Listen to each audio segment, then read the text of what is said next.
Hi, Mike. Audio. All right, now we're getting audio. Good, thank you. We're getting audio in. You want to test your mic there, Charlie? Can you want to test your mic there for a moment?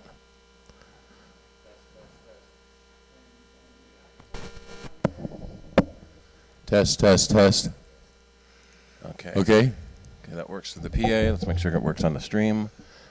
You want me to keep talking? No, it's okay. All right. It works on the stream. All right.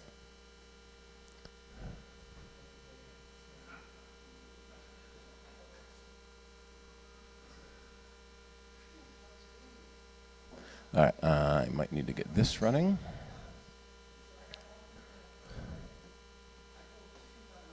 We do an AirPlay mirror, Dennis. We can do an AirPlay mirror from your device to get it. That way, it gets into the recording too.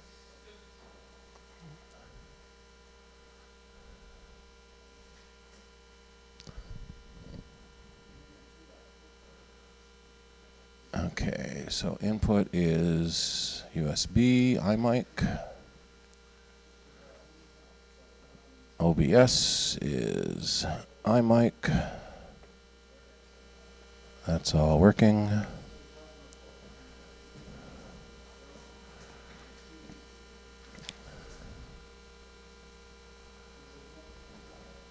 Steve, are you going to do the developer conference before or after the break? Probably after. That's got the most meat to it, I think. Okay. So Q&A, and then you want to do the Sierra tips and tricks, or you want Dennis to do his thing? Okay. Well, you'll go first. Okay. So thanks for coming. Are we about ready for me to stumble through the introduction here? Yep. I have to practically eat this thing to get my voice coming out of it.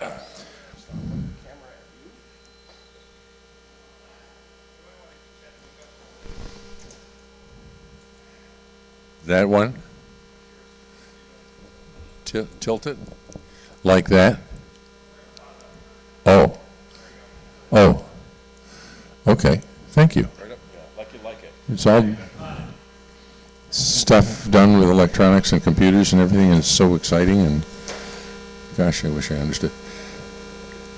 Well, all right, we might as well pre-start here, and people can come in as we go. Good evening, everyone, and welcome to the current meeting of Apple CIDER. We are a nonprofit Macintosh user group who exists to share information about products produced by Apple Computer and related accessories.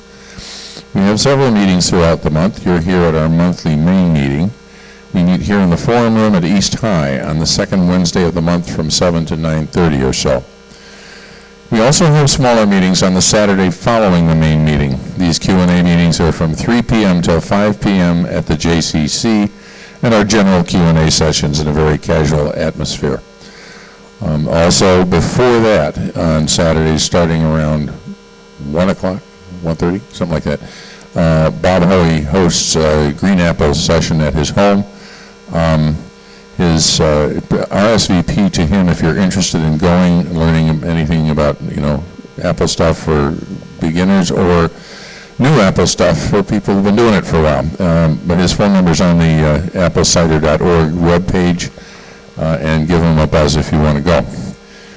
Apple CIDER has a board of directors which meets on the third Wednesday of the month. That's next week, from 7:30 until 9 or so, 10. Any member can feel free to attend that meeting, and we welcome comments from our membership. If you're interested in going, see a board member, which would be, me or Steve or the ladies at the front table and so forth, or Jim back there, for more specific directions on how to get there. Let's see. All right, on the CIDER homepage, there's also a tab to contact the board of directors if you want to send us ideas for meetings and things like that. We do have new people here tonight. We welcome them. And normally we ask how you found us, but we know. Thanks, Keith. Meetup.com allows us to publicize the meeting. Did everybody, okay, here has either been here before or didn't come through Meetup this time. Our dues are $30 per year and payable to our treasurer, Steve Ray. We've lost our video.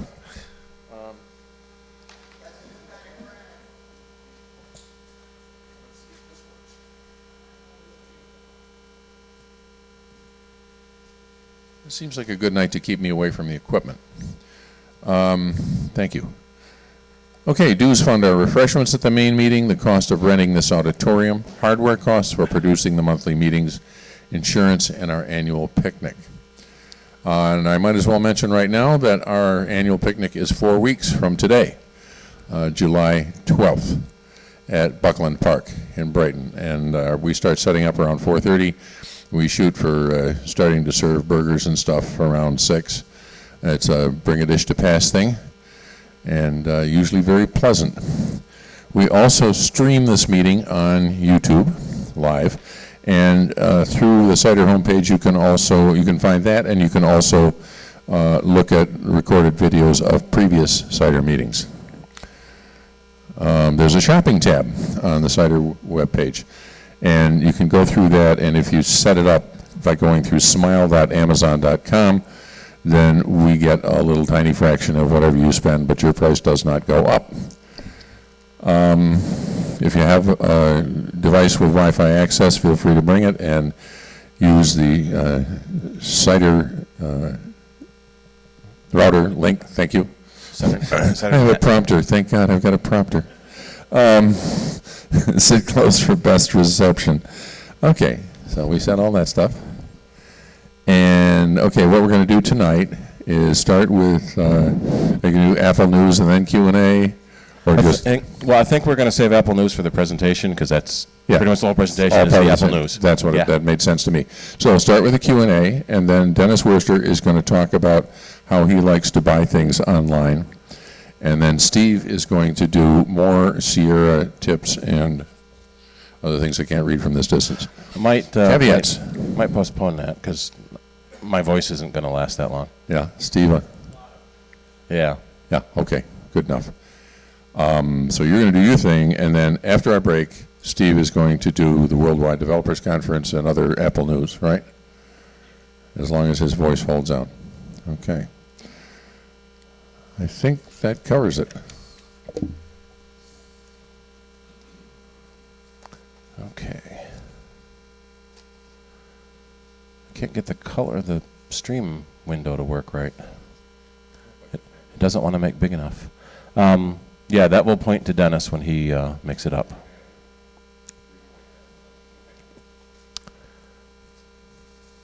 All right, so our stream on YouTube, on our main page, we have a YouTube link for our live video stream and our previous meetings, so you can watch the previous meetings, and we'll also be streaming our Saturday meeting, so if you can't make it there either.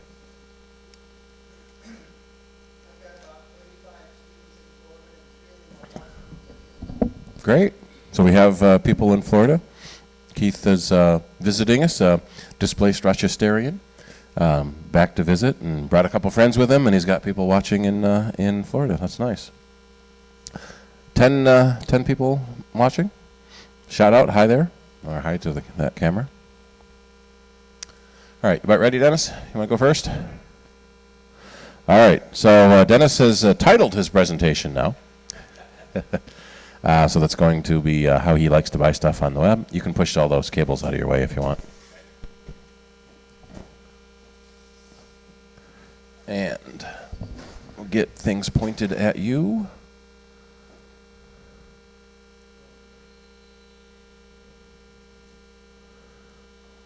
Oh, that works out. Yeah.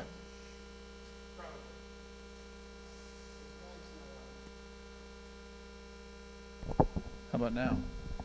Any better? Okay. If I can get this sucker to stay where I need it, then I'll be all set. All right, so one of the nice things about the internet is that it means that we don't necessarily have to leave the house nearly as much as we used to. And before before exercising was not a large part of my life, but it has since become that now that I've reached glorious middle age. And but there are some times when I really need to get other things done, and I don't always have the time to run to the store to get the things I want. One of the other challenges is that I'm a very frugal person. I really like to stretch every dollar I can, and I like to make sure that I'm getting the best deal. I think that's the way I like to be. So there are many different ways that I like to look online when it's time to buy something. When I realize that the time has come for something that I need, I take a few different approaches. And I was thinking about that this afternoon and laying down a few different sections of my life and how I like to buy things. One of the things I often buy is electronics. So this should come probably as no surprise that I'm interested in gadgets and gizmos and bits and components for projects that I'm working on. And the big thing that I worry about is electronics that have moving parts in them, whether those are switches or things that are rotating. I want to make sure that the items that I'm buying are going to last a long time. As we've moved along, fewer and fewer devices have moving parts in them, and that means that there are very few places for electronics to fail these days. And that works out in our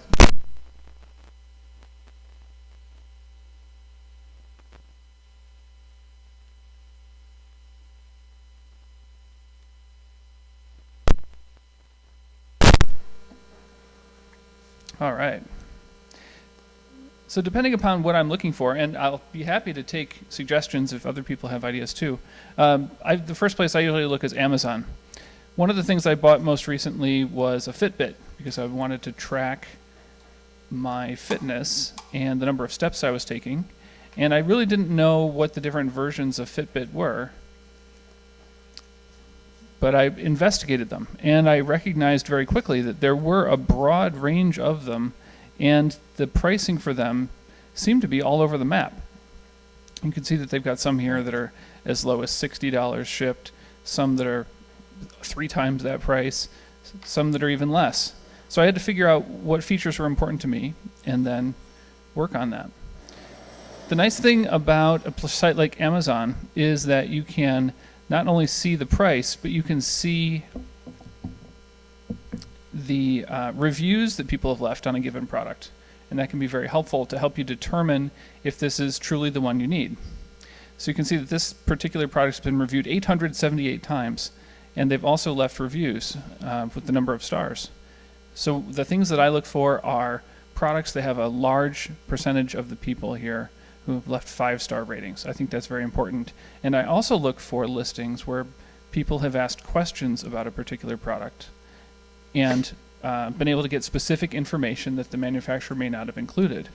This allows me to know, for instance, if I have the same type of question, if I buy this particular Fitbit and I have a band and I want to replace it, I will know that it fits perfectly.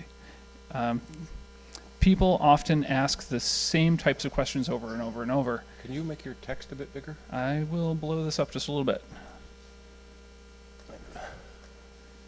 There.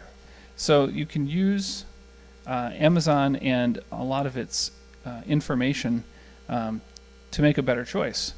Questions that are very popular can be voted up or down, so you can see the most popular or most informative questions first. And if you want to see others, you can tap on the button and see even more. So Amazon is a common place that I look for things, especially if I know that I want to buy them new. Other places that I go for things... Well, I would Go ahead. add one comment to the Amazon. You have to be a little careful. Even if it's listed on Amazon, it's not always sold by Amazon. Right. And that can affect your warranty and return policies. So Amazon has really good warranty and return policies. You know, they'll pretty much take anything back, no questions asked. But if it's not being sold by Amazon, the warranty and return might be completely different. Right. That's a fair point. And here's how you can tell. So Amazon will sell the same product, but may be offered from multiple different sellers, not just Amazon themselves. Sometimes they act as a front end for other people who are selling things. So for this particular item, we can see over here that not only is the item in stock, but here's This is the money part. This is the part you want to pay attention to. Ships from and sold by Amazon.com. That is probably the gold standard. That's really what you want to pay attention to. That means that if there is a problem, you'll be able to make contact with Amazon's support staff and they'll be able to help you immediately. Otherwise, if it's being handled by a third party and Amazon is just kind of the front end that connects them to you, Amazon will most likely direct you back to that third party company to handle any issues you may have with the purchase. You want to mention Prime too while you're there?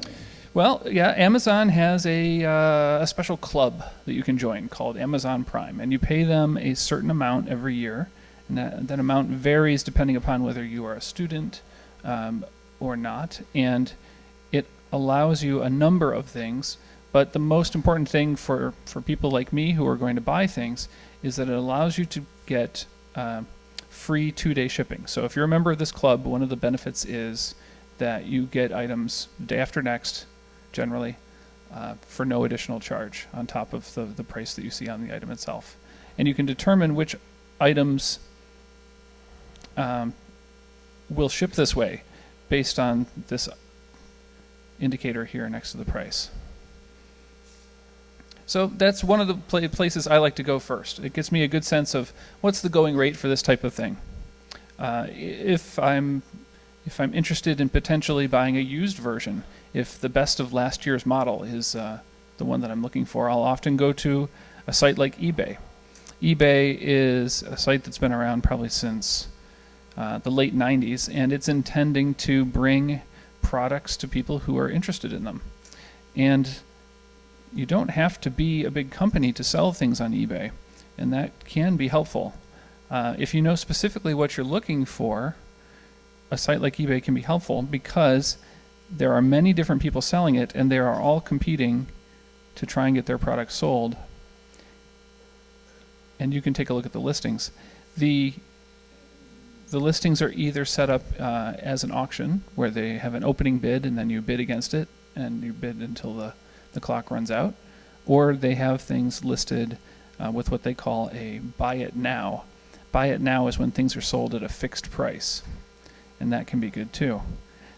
The thing that I like to do when I'm doing research is I like to scroll down here, and on the left side you can see these different categories that things can fall into. But down at the bottom, this is where the secret is. If I want to find something and I want to know what has it been selling for recently, how do I know what price is a good price? I'll look and go into this section down here, and I will tap the sold listings button. It used to be that they only had a filter for completed listings.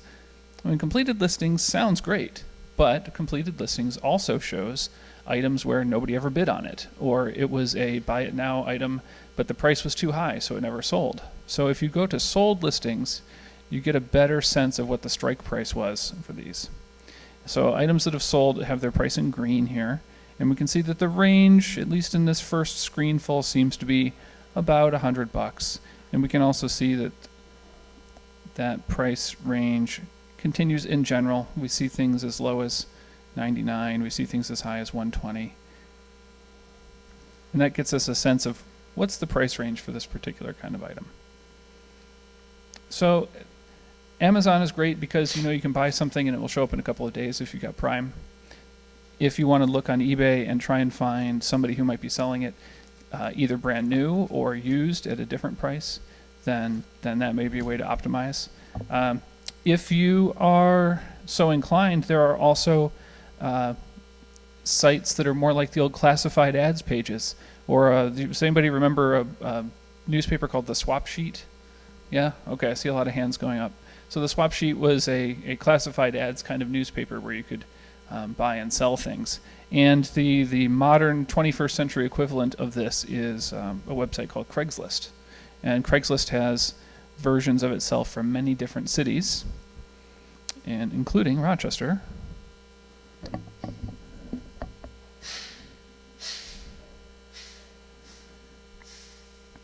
So here we are. This is Craigslist, and these are all different. Let me see if I can make this a little bigger. Is that better? Can everybody see that better? Okay. All right, we'll bump it up a little. It's famously a very plain design. Yes, it's like that on purpose. So I usually go over to the search field and I'll type in what I'm looking for. We'll pretend I'm still searching for a Fitbit. And they will happily list all the things that have Fitbit in the name or in the description. And these are all people that are relatively local to Rochester and interested in selling their products here. So we can see that there are different people who are selling things, and the prices are listed right there. But again, you have to make contact with these people and arrange to meet them and inspect the product. Which can be an advantage. You get to see it before you actually buy it. That's true. And if you're comfortable with that, this is a great way to sell and buy things locally in your community, and allows you to turn things into money fast or to find the particular item that you're looking for. We do recommend that you meet people in a public place, that everybody's friendlier when they know that they can exchange things freely. Most local police departments will happily let you meet outside their police department. That makes a nice place to meet.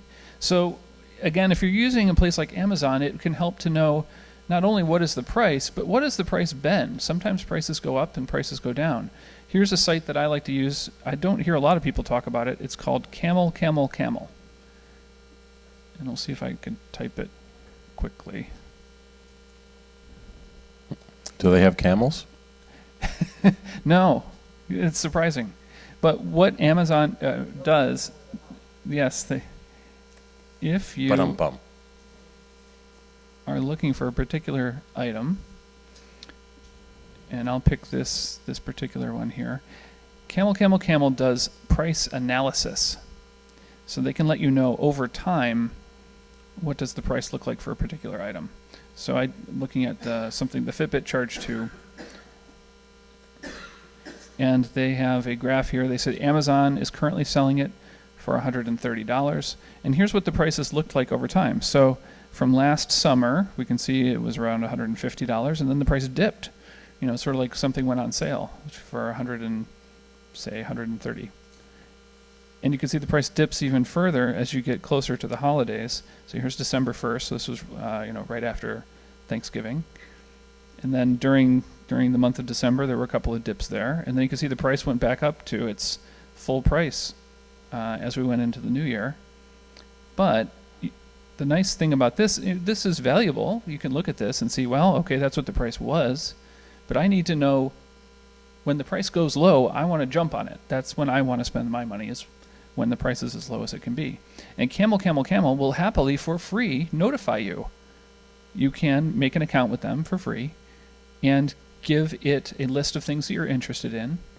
If you want to, it will go talk to Amazon on your behalf and grab your wish list that you've made at Amazon, and then notify you when a product gets below a certain percentage of its regular price, or if you've got a threshold where you've got an item and you say, don't tell me about it until it gets below $90. That's the point where I'm interested. Then it will dutifully wait until that criteria is met and then notify you. Usually they'll send you an email. And then you can know it's safe to jump on. So you can see that this item was on sale for as low as $89.99 at one point. Let me see if I can make that a little larger. Which is impressive because that's a far cry from 150. So these are tools that I like to use when I want to buy electronics. Sometimes I need to buy something a little more complicated than electronics. There was a point in time where I needed to buy a car. And there are lots of different ways to buy cars now. It's not just driving to the dealership and seeing what they've got. But this is a way that I used to buy my most recent car. And it worked out very, very well for me. It's a website called iSeeCars.com.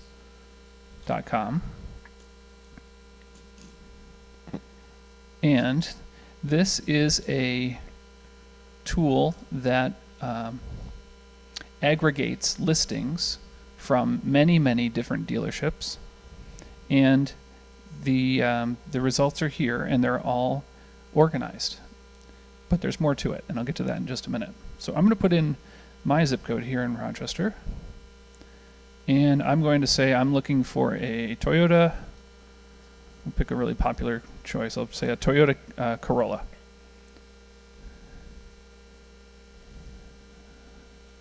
So they've got all the major brands there that you might be interested in. And I'll click search. And immediately they run through millions of different listings for cars. And by default, they pick a 50-mile radius, but you can extend that as far as you want. And you can tell it if you want a specific model year or a range of model years. If you have a specific budget in mind, let's say I'm looking for anything $0 to $12,000. They will happily reduce that listing and only show you the ones that meet that. If you want to see cars of a particular color, you can pick those things as well. If you're looking for mileage that's below a certain range, I'll say I want a car that's below 80,000 miles. Then you can see how your items change there. This is iSeeCars.com. I and then SEE, like seeing with your eyes. So here's the thing that I like the most about this. I am a data geek, and I like to see numbers, and I like to see analysis. And much like Camel, iSeeCars is built by people who like analysis too. So you can usually see how old the car is, which particular trim level it is, what the asking price right now is. But it's hard to know, is that a good deal, or is that lower than a good deal, or is that higher than average? So you get the same photographs that you get on a lot of other listing websites. They do a good job with that. But they do analysis, and iSeeCars has determined that this is a good deal. Well, how did they get to that? Well, they said that this price is $989 below the estimated market price, and they will show you what the pricing analysis looks like for this car. So they said, for the cars of this make and model and this age range, you would generally expect to pay this amount. But instead, this particular car is being sold for this. And they will create a chart that is a scatter plot of all of the different prices and mileages, and you can see what the average price has been based on the mileage. It is building, taking a little bit longer than it usually does here. I'm sure it'll be done soon. There we go. So here are similar cars that are also for sale, and you can see as the mileage goes up, the price goes down. So you can sort of see this general trend line that's listed there. And you can see the ones that they consider a good deal. So if we were looking for a specific model year, you'd want to know, how do I know what's a good deal? Well, you're looking for anything that's on the bottom part of this cloud of dots. And you can completely ignore anything that's on the top part, because those are more expensive for the same number of miles. So that's one way to do your analysis. They also do checks to see if the car has been owned by more than one person, how long has it been listed. So if there's a car that's been on the market for a week, that's not very long. But if it's been on the market for 3 months, you might have more flexibility. The dealer may be willing to negotiate a lower price on that car just to move it off their lot. What's wrong with it that it took so long? Well, there's always the important step of taking it to a mechanic you trust and having them investigate and determine what's important that needs to be repaired, or what things look great. So this is one tool that you can use for this, and it worked really well for me. You can get the analysis, the Carfax analysis. So you can see the free Carfax history. They've got a link right to that from every listing.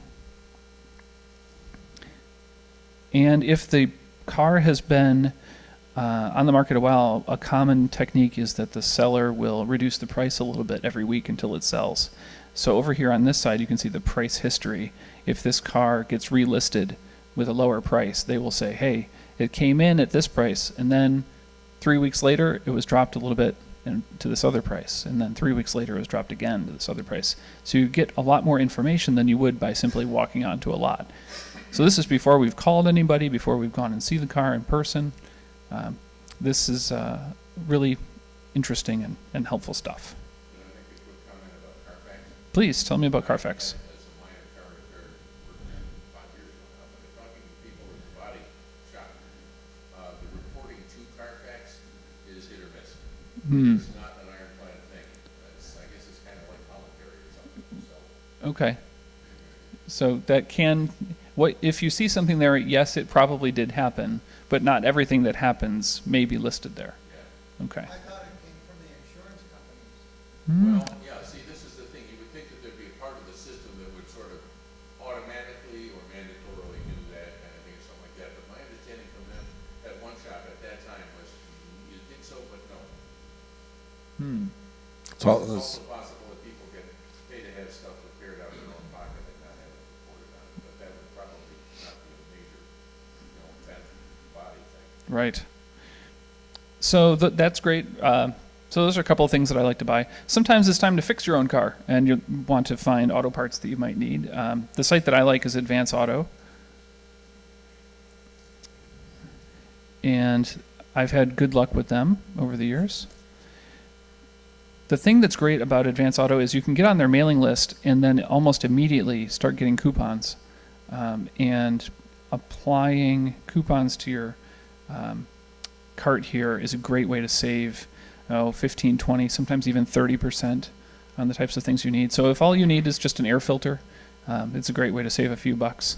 If you need something larger and more complex and more expensive, you can start saving $20, $30, $50 on particular items. Sometimes you can use that savings to help bump you up to the next quality level. So for instance, if you're going to buy a car battery, you can use the savings there to make it the same price as paying regular price for the mid-range battery. You might be able to afford the premium one. So that's a technique that I'll use. Here's something that my wife likes to do. She goes to a website called Zappos.com and looks at shoes specifically, and I need to do this actually myself. You can buy shoes online and have them sent to you. And you might be saying, well, wait a minute. Part of the shoe buying experience is actually going to the store and trying on the shoe and seeing how it fits. And you're right, that is part of the experience. So, how are they selling shoes online? Well, the way they do it is by having a fantastic return policy and by making it easy to buy several pairs of shoes at once, trying them all on in the comfort of your own home, and the ones you don't like, you mail back and they give you a full refund. They even do the shipping. So they make it really easy to sort by size. So if I know I need a 10.5, but not in women's, then we'll pretend I'm buying size 9 shoes, and I want just a regular running shoe. And much like Amazon, in fact, Zappos is owned by Amazon, they will give you lots and lots of information, and they do a good job of giving you product shots and the opportunity to ask questions and have people provide reviews on products. So this is a great way to get the shoes that you want and get them sent to you very quickly so that you can evaluate them and return the ones you don't like. So not only can you do something as personal as shoes, but something that my wife has also done recently is bought eyeglasses online. Now, you can't take the exam online. That's still something that you have to do with an actual optometrist. But once you have the prescription, you can buy glasses online quite easily. So there are a couple of different websites that do this. There's one called Zenni Optical. That's Zenni, optical.com. And they have, in fact, I also need to do this. They have the ability for you to see their different glasses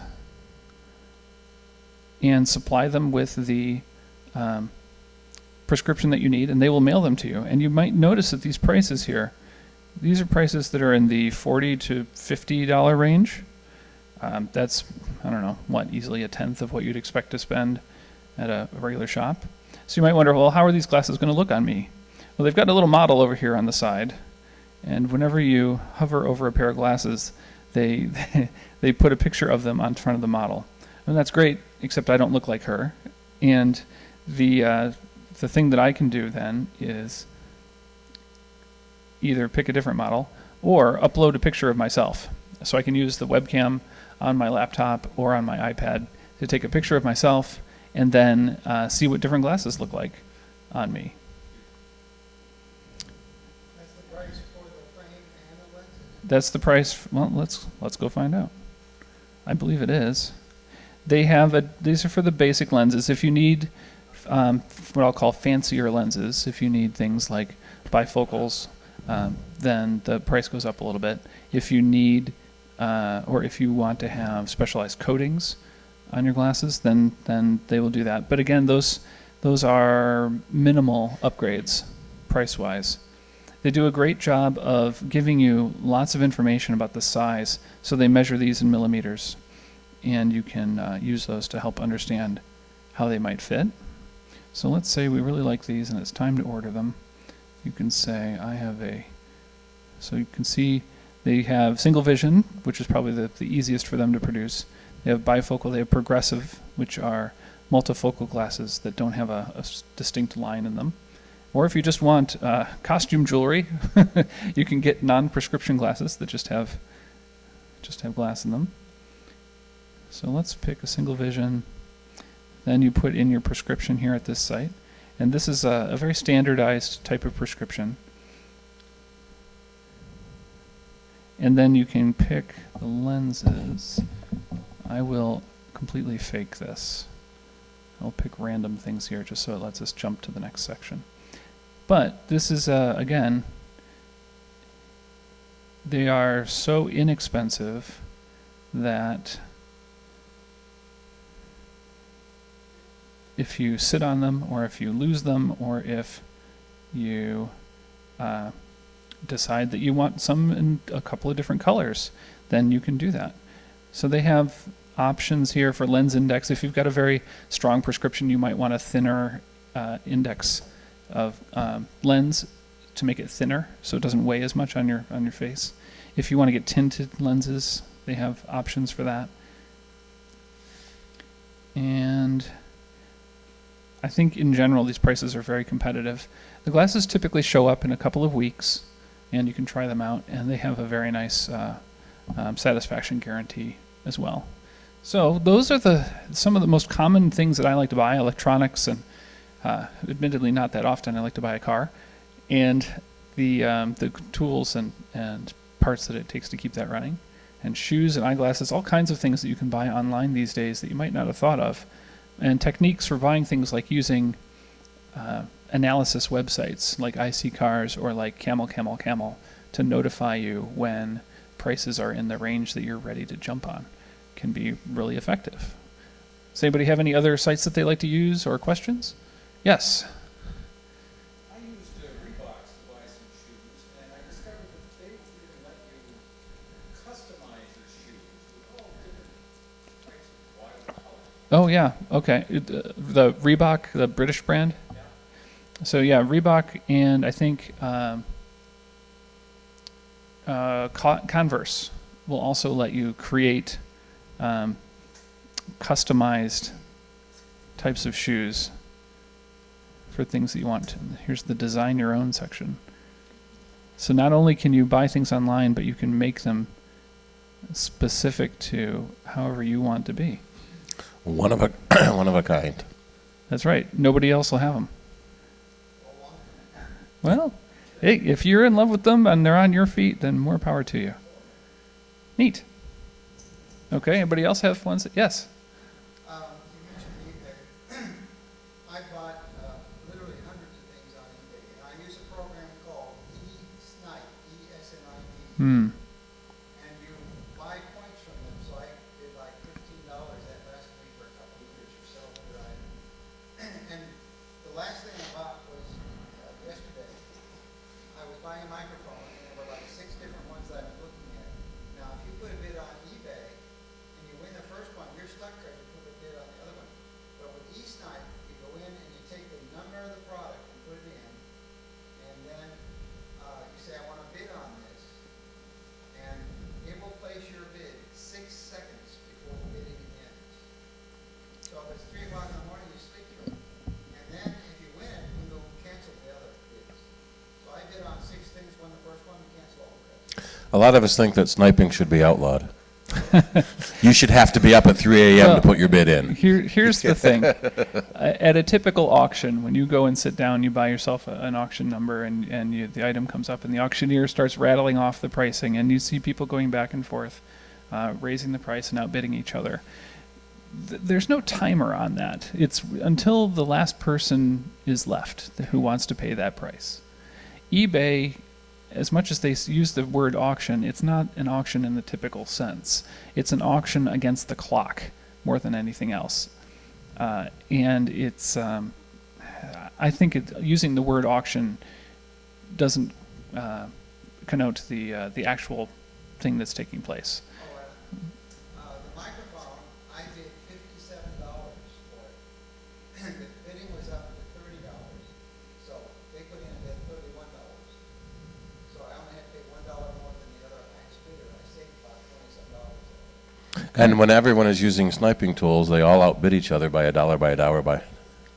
But they only have 6 seconds to do it. Yep.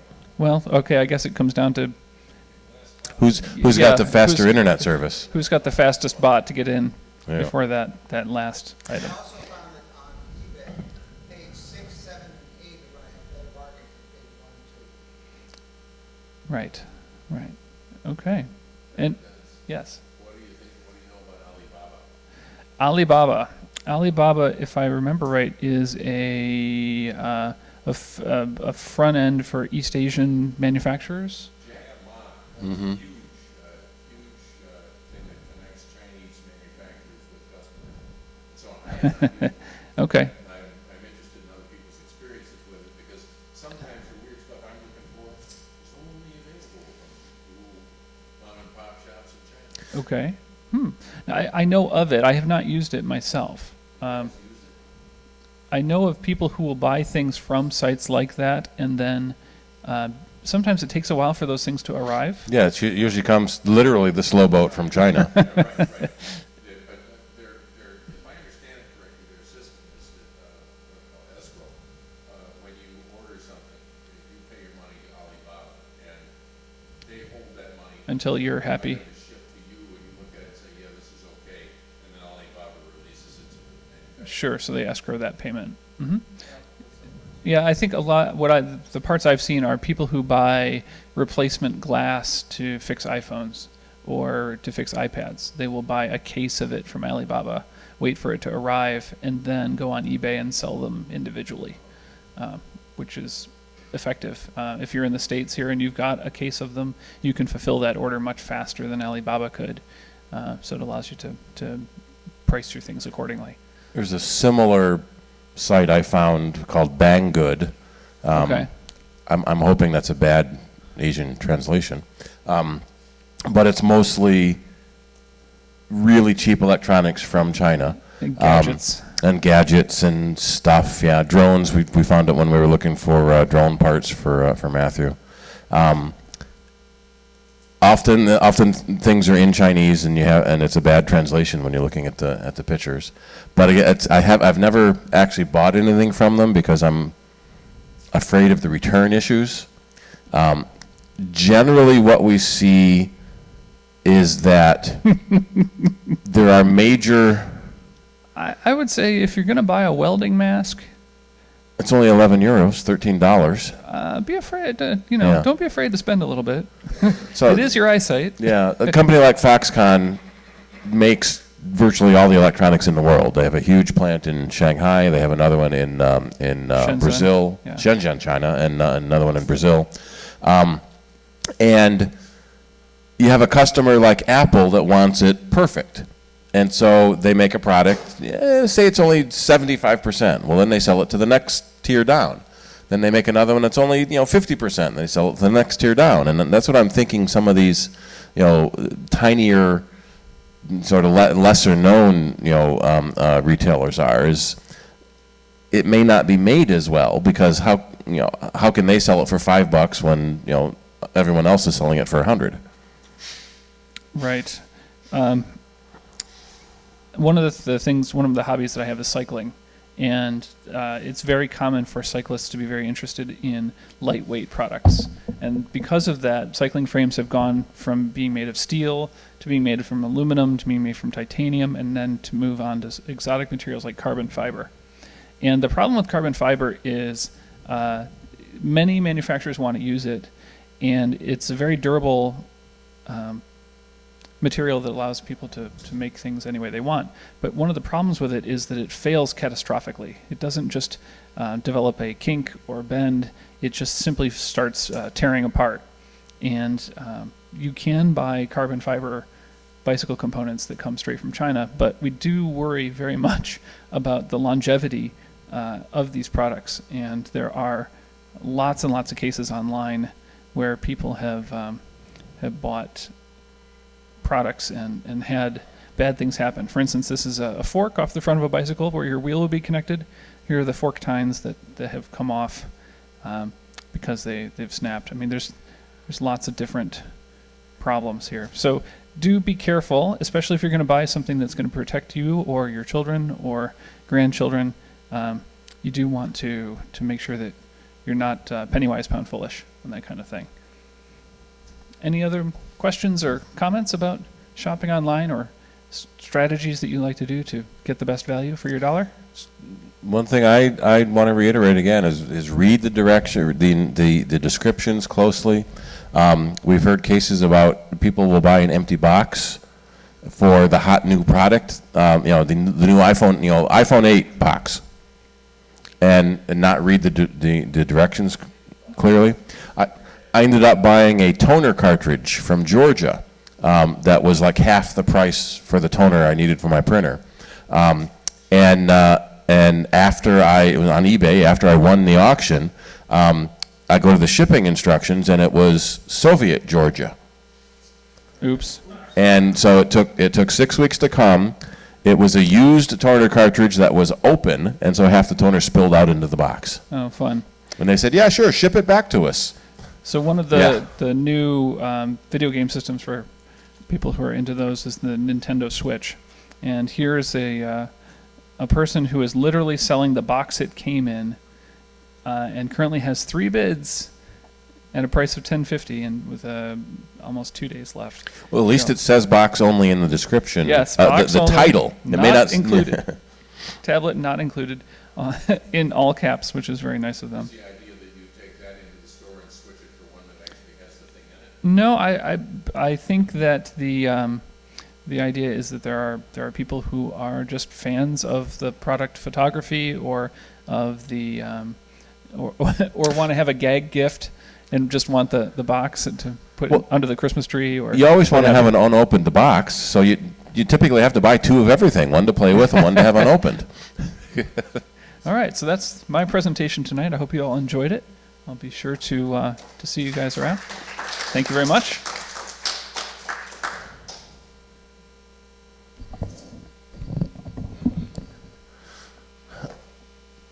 Alrighty, I think, shall we take a break early and then come in and do the,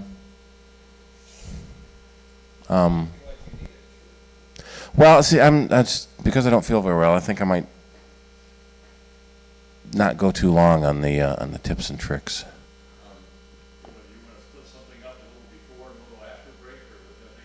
No, yeah, we could do that. We could start with the new stuff, because there was so much new announced. Yeah, we probably should. Does anyone have any general Q?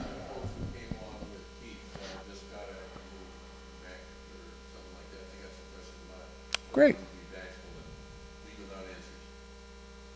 And I can Sure. help you. I can pitch in and help you out if your voice is not doing so hot. Okay, he has a new MacBook Pro. Okay, new MacBook Pro. Old iMac. All right, came from an iMac. We set up his MacBook Pro. Mm-hmm. For technical problems, we couldn't migrate over. So the second day, I used the migration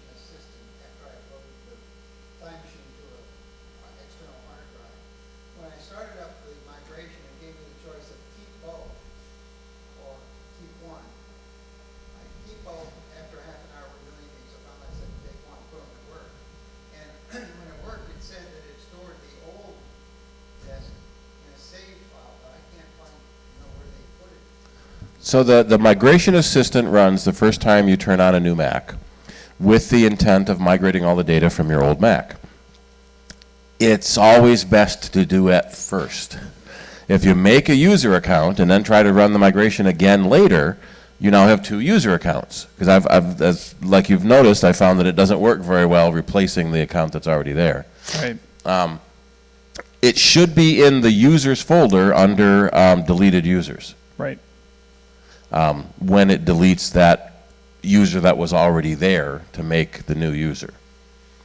The other thing you can try, it's a little tedious, is erase the new computer and start over. Yeah. And so you boot into the recovery partition, Command Option R, erase the hard drive, reinstall the OS, then it's as if you just bought it new again, and do a straight migration. We are getting a little trickier to migrate from your old computers to the new ones because the ports have been changing. I just did one today where the old computer had FireWire 800, fortunately. So we had a FireWire 800 to Thunderbolt 2 adapter, and then a Thunderbolt 2 to Thunderbolt 3 adapter to get the old computer hooked to the new one. If you have a USB hard drive, generally that works the best because USB-A hasn't changed very often. But if you get one of the newest machines that have USB-C on it, you'll need a USB-C to USB-A adapter. Trying to use the time capsule works over the network, but wireless is god-awful slow. Ethernet is slow. And so having an external backup drive, which you should have anyway. If you don't have an external backup drive, buy one right now. Yes, I agree with that. So that you have a second copy of all your data. They're cheap. I just had someone tell me today, there was a problem on their giant spreadsheet, and they said, well, restore from your backup. Well, no one told me I had to back it up. Yes, we are now officially telling you. Yeah. You have to back it up. You have to back. Fortunately, it was a Google sheet, and we could go back to a version a few days ago. We've had people tell us, well, Macs don't break. Everything breaks eventually. We often joke, sort of. Even the universe is going to end, right? Yeah, the universe is going to end, yeah. We often joke sort of that they know when a bad time is, and so they'll lose your tax returns on April 14th. It's just like the copier at work. It never works when you're in a big hurry. Yeah. Same idea. Yep. In his case, the lights were on in the backup drive, but the backup drive itself died 2 years ago. Oh, the components. Yep. Yeah. And so in your menu, I'm annoyed they turned it off now in the newest computer. So there's a backup program that comes on the computer called Time Machine, and that's built in. What Apple has done recently is they've turned off the menu bar icon, so you don't see the Time Machine menu bar anymore. You can turn that back on in your in system preferences. And so if there's an error, you'll get a red exclamation point. If you don't have the icon on, you don't see that. And you have to go into your system preference to see the error that it hasn't backed up. If you don't have it in the menu bar, does it still even create like a system notification in the corner? Yeah, when after 6 days of no backup, you'll get a notification. Okay, 6 days is too long. I agree. And I think there's only one notification. Because you'll say, oh, I'm too busy right now, so you dismiss that notification, and then 2 years go by and you haven't backed up in 2 years. Right.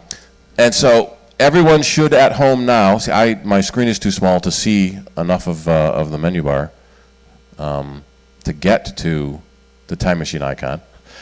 Go to your Time Machine icon or the Time Machine system preference and look at when your last backup date was. And if it's more than a couple of days old, something's wrong. If there's a little I, that means there was an error, and you click the I to get information, and it will tell you what the error is. And so in my case, it couldn't find my backup drive because I haven't had the computer on long enough at home to do the backup, since we only use this, periodically, yeah. But that's typically what the message is going to be. The backup drive you had plugged into the computer got unplugged.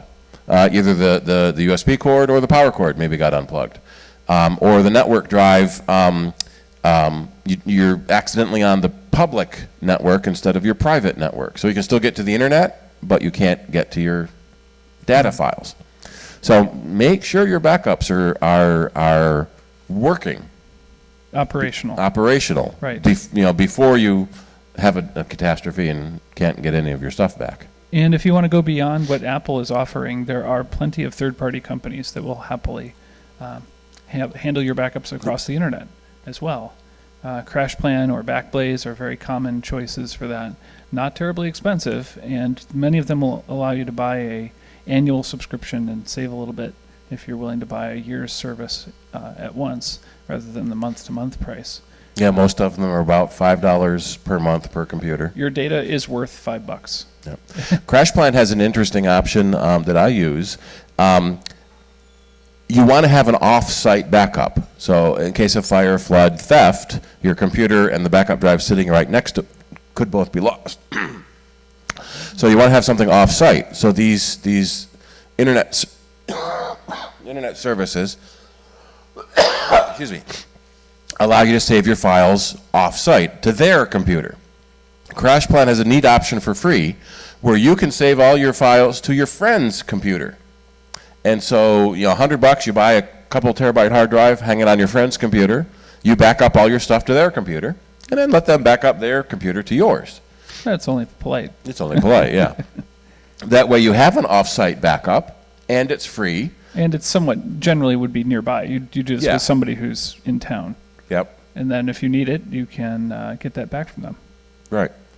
So you always want to be able to get back something you lost. The big thing we see in our company is your photos. Would you cry if you lost all the pictures on your computer? In the olden days, we had negatives and film that we could make the other back from.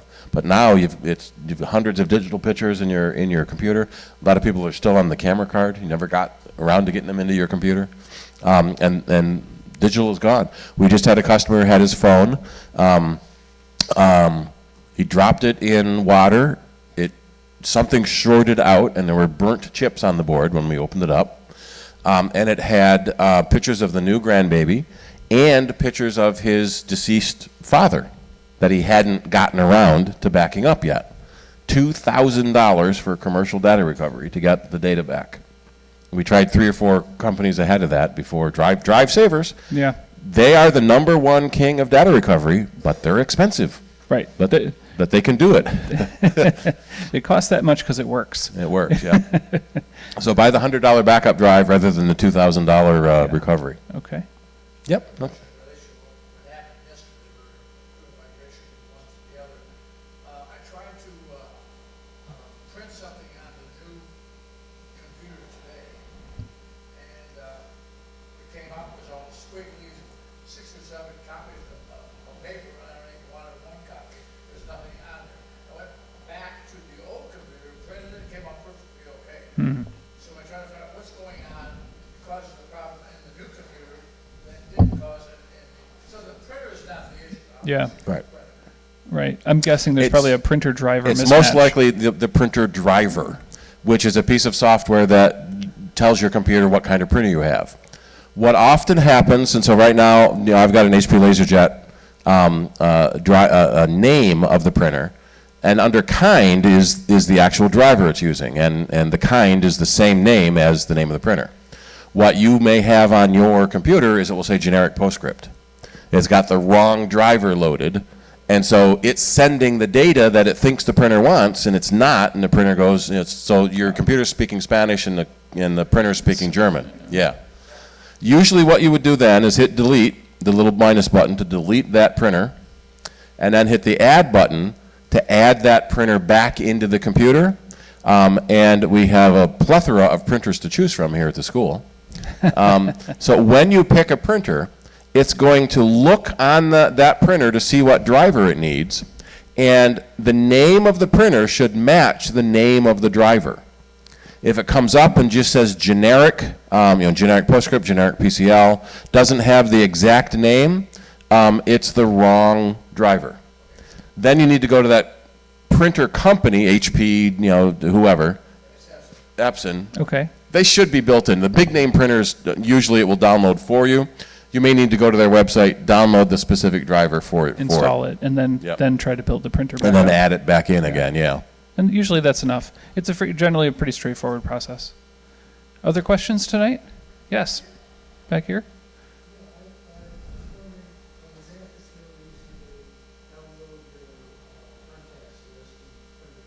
Okay. The question was, if you want to grab your contacts from an iOS device like an iPad and print them out, is that right? Print them out onto paper, what's the best way to do that? Steve is investigating it as iOS device presently. It looks like you sync them to your computer and print them from there. I don't see any sort of print or export command in the contacts. You can do a screenshot. Or there might be an app in the App Store. Yeah, there might be a third-party app that will read your contacts and print them. Although then you have to trust the third-party app to read your contacts and not do anything bad with them. Well, if you're syncing your iPad to your computer and using iCloud, both Yeah. are the same. So if it's Apple contacts, you can go to iCloud.com and get the list. If it's Google contacts, Google.com, Yahoo contacts. Most of the contact syncing services, you can also do it from the website. But if it's iPad only, then you have to find a third-party app or sync it to a service. Right. Does that answer your question? Okay. Anybody else? Keith? Yes, Keith? Yeah, when I restore his new computer, will that show up as 2 users? Did he have 2 users to begin with? No, he had a user, we set up his new computer, then we brought the old one over. Right. Right, so it will have the old user and the new user. And It will have the new user you created, which will be mostly empty, and then it will have the user you migrated from the other computer, which will have all the data in it. Right. so it'll come up to, it'll have 2 user names. Yeah, most likely. And you can pick which one you want to log into. Right. Other questions tonight? Yes, Bob. On my iPhone, I've got a lot of music, Okay. and I've been always in the past to manage that music. I would go and I'd plug it up to the computer, and it would show up, and it'd select music, and it'd say manually, sync all of it, or sync specific, and I'd do it manually, and I'd pick the albums and playlists Okay. that would sync. Now, the software has changed. When I plug it in, I don't see a page like that anymore, where it says sync, select them or unselect them. In the margin, I think I figured this out, but it's way more user unfriendly than it used to be. And I wonder if anyone else is doing it. Like I said, I think I figured it out, but So, creating playlists, I don't see a way to create it. Well, there is a menu item, you have to go up before the place, just click playlist, or drag over 10 songs from the main library, and you create a playlist. That doesn't seem to be a viable option anymore. right. Yeah, they took the add playlist button from the bottom off, and you have to use the new playlist or Command M. As for the syncing issue, so trying to sync and manually manage your music with your iDevice, they changed around iTunes 10 or 11. We're currently on version 12. They changed how your iDevices show up in iTunes. When you plug in your iDevice, you'll get a little tiny icon in the left side of the window next to your menu of things. So this menu of things used to be a list on the left, and they made it a menu, so you can separate your music and your movies and your TV shows. One of the problems we've had with iTunes is it's trying to do so much, it's getting so big and bloated that we're running into issues trying to manage stuff. So when you plug in your device, it will show up as a little icon. You have to click that icon, and then that will then show you in the left-hand side pane a list of all the stuff on your phone. And there'll be a section that says on my phone that shows you what's on the phone now, and there'll be another section where you set what you want to sync. And so that will take you to the window you're expecting to see, but you have to click on the phone icon in the left corner first. There was always a sync button. You do your changes, and then when you're ready to execute those changes, you would hit sync. Yeah, that's down in the bottom right. Let me see if I can get to a picture. I remember that from my iPod days. Yeah, so that's in the bottom right. View image. Once you click on Yep. Those choices will come up. Sync all. Right, you have to click on the icon first to get to your device, and then in the top section you have your settings, and then the bottom section is what's on the device. So the top is where you make your settings. And then, so you pick, for apps, music, movies, each section of thing, you tell it what you want to sync, and you can sync your music, your playlist, your items, your albums, and then you hit apply, and then you get a sync button. And so that will be down in the bottom right corner of the screen. And it'll tell you what's happening up there with the Apple logo. Right, the Apple logo will then start giving you a progress bar of what it's syncing. If it takes more than a few moments, you see the progress bar. If there's only like one song it has to sync, it may go so fast you don't notice it. Point out the eject button. Yeah, I'm trying to get my phone out of my pocket. When you're done syncing, you can then you have to use the eject button to actually eject the phone from the computer before you continue. Now, theoretically, if I tell my phone to join CIDERnet, no, I don't have the phone. My iPod is set for Wi-Fi syncing. So the other option you have is in one of these sections somewhere, I think it's under summary, is an option for Wi-Fi syncing. So you don't have to plug the device in to do the sync. You can sync over Wi-Fi,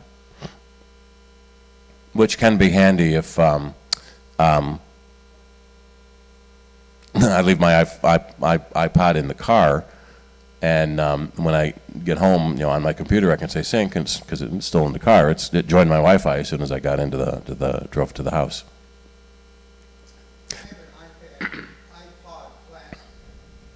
So when I plug it into my computer, it says iCloud for syncing contacts. Mm-hmm. I turn that off and sync it temporarily, get it over. That's also under summary. Turn off contact syncing. I want it on, I want to get it there, but if it's on iCloud, it won't let you get it there.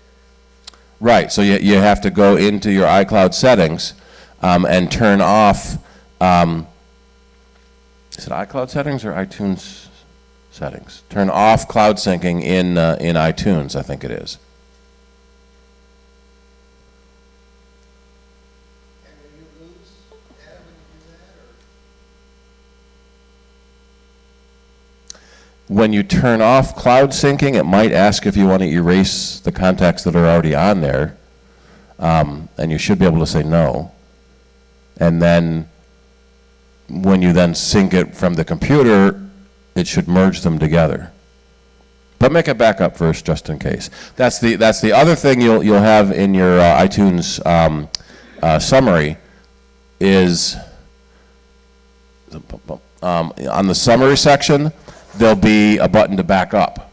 So you can back up your iDevice to iCloud, or you can back it up to your computer. iCloud, you only get 5 gigabytes of free space, so if you have more than 1 or 2 iDevices, that may not be enough. It's only 50 gigabytes is 99 cents a month. That's not too bad. But you can also use iTunes to back up your device to your computer. So just like you want to back up the stuff on your computer, back up the stuff on your phone and your pad. In case something goes wrong, you can restore from that backup as well. And if you're having a lot of problems with the device, when you go into summary, Yep. you can click a button and restore it to the day you bought it. Yeah, it'll erase everything and restore it to brand new, and then you can choose if you want to bring back a backup. So bring up yesterday's backup, and if that doesn't work, go to the day before's backup, and until you get. No, I had to back up those pictures. Yeah. Well, and partly, especially pictures, you don't necessarily have to back them up because you have your iCloud photo options. You can turn on iCloud photo stream, so every time you take a photo on your iDevice, it automatically goes to the cloud and comes to your computer. And when you add a photo to your computer, it goes to the cloud and comes to the phone. So that will get your phone, all the photos from the phone to the cloud. In fact, we had another customer this week. We just sent her phone off to DriveSavers. Same problem. She meant to get around to copying the thousands of photos, but never got to it. She had Photos Library turned off, Photo Stream turned off, iTunes Backup turned off, intentionally turned everything off until she got around to turning it on, and now it's too late. And as we've mentioned in the past, Photo Library puts all of your photos on the cloud, but then you'll often have to then pay for the extra storage space. Photo Stream does the last 1,000 photos for free, and that's usually enough. If you take more than 1,000 photos before you get back to your computer, you need a bigger computer. Next. 30 days, yeah, 1,000 photos or 30 days, whichever is longer. And so most people find 1,000 photos, 1,000 photos a month is a lot, yeah. I think my photo stream goes back, a year. I haven't taken 1,000 photos in a year.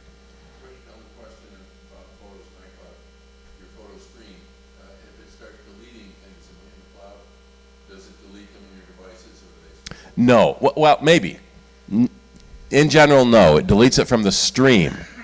So if you take 1,000 photos on your device, before you turn photos on your computer, when you take the 1,001st photo, the oldest photo is deleted from the stream.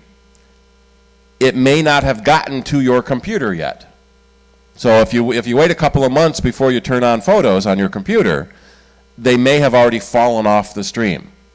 So if you do photos a lot, just leave photos running on your computer, and then it will automatically get everything new as you take the photos. It's also a way to let your family live vicariously through your vacations. As you're taking pictures on vacation, they'll pop up on your computer. You can program your Apple TV to show your iCloud photos, and so they can watch your photos of your vacation going by. Remember that when you're cheating on your spouse, though. We've seen instances where that's happened. Photos have ended up where someone didn't expect them to, because they had it turned on. The photo sharing is your family has Right. problems, and it's automatically going to their iPhone. Right. Photo sharing lets you send photos out to someone else, and that's also free. Doesn't count towards your space limit. So you can send a photo album to someone else. You can add photos to that album, and they'll automatically get those new photos.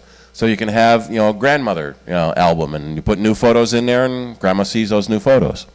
And then you set her iPad up to use that as the slideshow or screensaver, and then you always get the latest photos. Okay. Rick. Is there anyone here who has done web design using CSS Flexbox? Question was, has anyone here got experience using web design, and specifically with something called CSS, which is cascading style sheets, something called Flexbox? I don't see any hands. Not as popular, I guess. Here's a complete guide to Flexbox. It's not very complete, or not complete enough. Maybe it just needs more summarized information. Coach, how can you have a complete guide of snippets? Isn't that an oxymoron? The snippets are complete. Yeah. Yes, a question in the back. I've had a wonderful experience lately. Okay. I have said goodbye to my ancient Mac Pro Hmm. and invested in iMac. Yeah. And I'd be interested in what those of you who are clear about what's wonderful about iMac to tell me what's wonderful for me to look for. Ah, well. So he's moved from a Mac Pro, a very popular, powerful machine from the past, to I think you probably got the 27-inch iMac. You got the big one. And he wants to know what's great, what should he be looking for? Well, I can tell you that the latest 27-inch iMac has a Retina screen where all the individual pixels are very, very close together, and it makes photographs look fantastic. So I would go to websites like Flickr, FLICKR.com, and look at fantastic amateur and professional photography. The NASA picture of the day, which I don't know how to get to. apod.nasa.gov. There you go. The We'll astronomy get you picture astronomy of the day. pictures of the day for your tax I used to- dollars at work. I used to have an automator task that would download the latest one and your make it my desktop. desktop picture, but it broke recently, and I haven't gotten around to fixing it. So that's one way to make use of that. With a caption written by a real astronomer. Apparently the fake astronomers weren't available. Yeah. Yes, Keith. Do video conferencing on his new device. That's true. You will be able to. Do strips of photographs of himself. Okay. Yes. Compared to the Mac Pro, you have a built-in webcam on the front of that. That's high def, and you can do full-screen video conferencing with your friends using FaceTime. You can go. That's true. You can make recordings. It sounds like you and Keith should get together during the break and swap ideas about what you want to do. The opportunities for that machine are very broad because it has a lot of power and it has a lot of sensory outputs. You know, it's got a big screen. It's got fairly nice speakers considering how thin it is, and the speed of that device is also very good. So if you are interested in processing photos or processing video, then it definitely has the power to do that as well. Yes, Bob. On Saturday at Green Apples, if anybody wants to come, I have an iMac 27-inch. Okay. Bob says come to his event on Saturday and see what he does with his, and maybe you can see what might be fun for you too. I feel like a kid in a candy store. Yep. Well, you know, when you got the new toys, it's always fun. That's true. And I think Steve's going to talk more about the 27-inch line. When did you buy it? Less than 2 weeks ago. Haha. Music and photos and all. He's still in the return window. There's just in so case. much built in. Yeah, so they announced new ones last week that are better and faster. And you could return it and get a better and faster one for cheaper. You can anytime you buy a new Apple equipment, you have 2 weeks to return it, no questions asked. So when they release new models, like they talked about last week at the Worldwide Developers Conference in California, keep that in mind. You may have an opportunity here to even get shinier toys than. It's not too late to do that. It- Back to my dealer and say, hey, I You want the new one. But you know, talk with Steve here and see what the availability on the new ones looks like. So, want to make sure that you're in that. Yeah. Well, and we'll talk about the new Apple Care. That's really great for customers and really horrible for dealers. All right. So time for All a right, break. I think we will take a break. Yeah, about 10, 15 minutes. Shirley's got goodies set up out back. Donations are accepted. I will also be taking dues renewals and anything like that.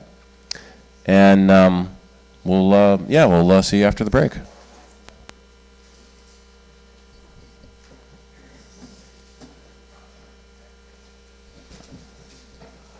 Take my money, please.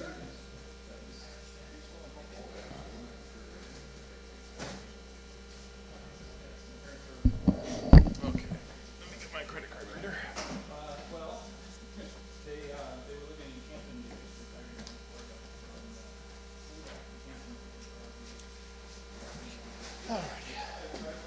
Don't put any terms on it if you're sick.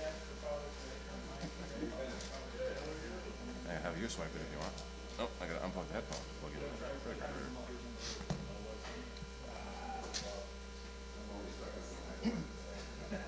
Is USB-C and Thunderbolt the same connectors?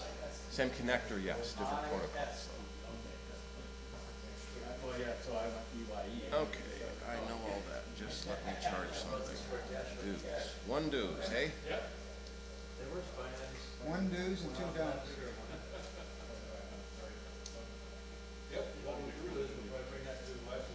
Okay, sign there.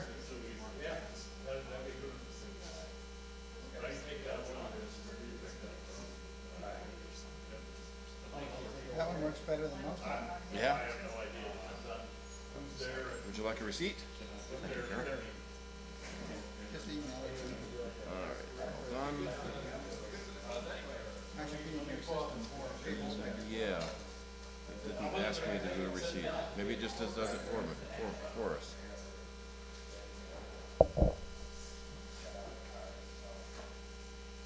Invoice.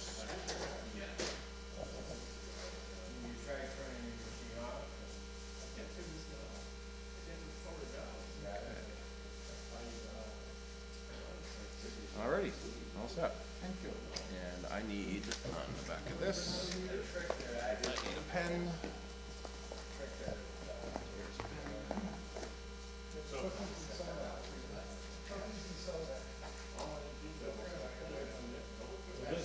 Well, you're, the one option, you can indicate a minimum bid. Hi.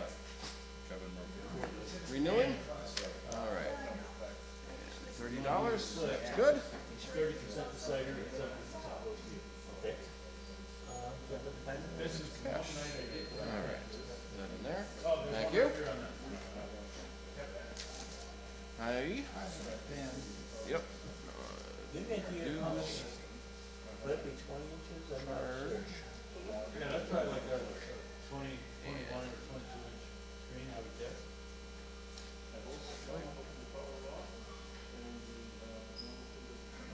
Okay, signature.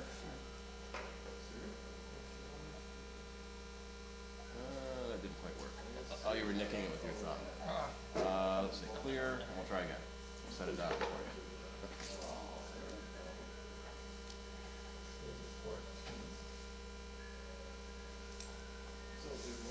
Now you got it at the top. You want to do it again, or is that okay? Okay. All set. And your card. Jeez. All right. Is that legible? That's right. Yep. Tell me more about what you'll do for me if I take it Your back. name is, They will either give you the price difference between what yours costs now and what it costs yep. then. It's usually Yeah, like so what we'll do is we'll bring $100. this to the picnic. Or you can return it and get the new model, Did you want a minimum bid on which that? will be a little bit faster. Okay. This is the remote. It goes with it? Okay. That sounds good. It would be worth it. But it's, Good enough. what we often say is the new machine is so much faster than your old You just want one. a bigger one. You might not notice the difference between a 2.9 and a 3.0. Well, okay. Well, I will, I'll look into that. This, Yeah. what are the features of the newest model? Everything is the same as the old one, except it's got a little faster processor in it, and the prices went down a bit. I think the RAM is faster too. We're going to be going through all the differences during the meeting. And the new products. That's going to be our main topic is all the new products. The seed. Yep. Yes. I think so. Yeah, no problem.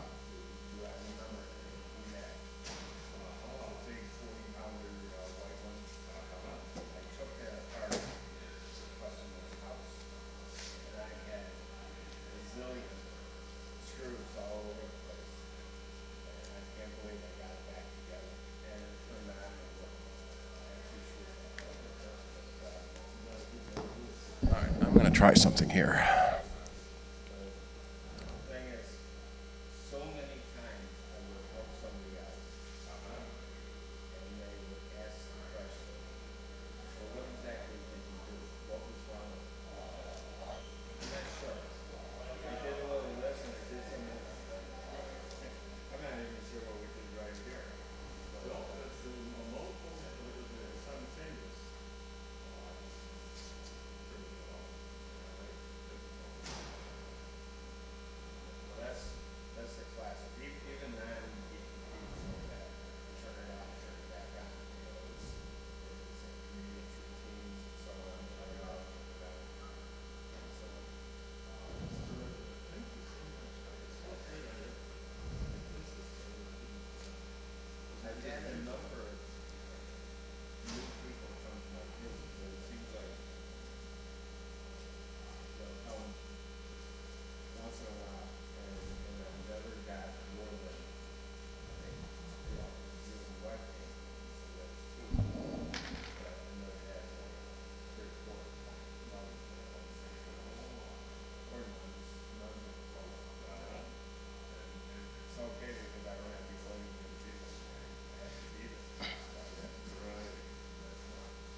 was next to me. Lyle was next to me. I have a cousin whose husband was a pastor.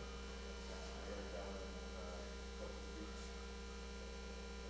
I took a picture of the sticker.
That's what I was going to do.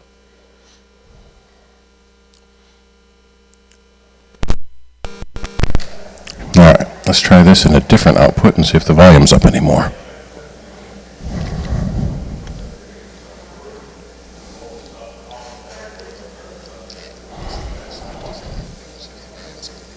Yeah, that's better.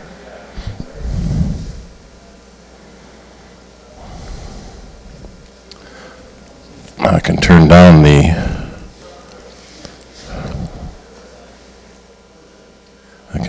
the output so there's not so much hiss.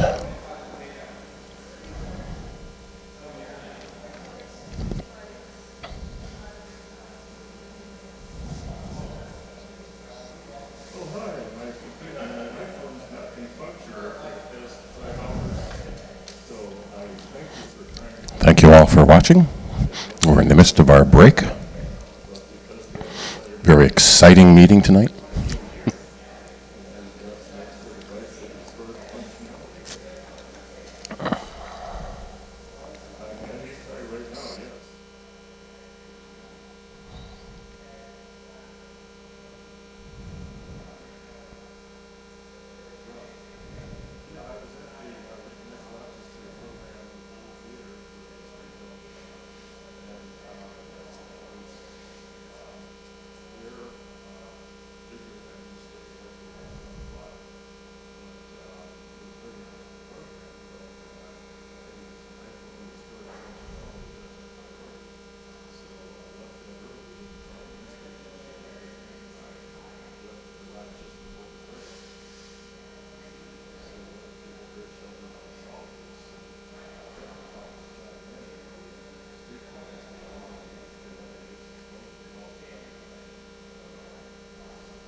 Not too bad.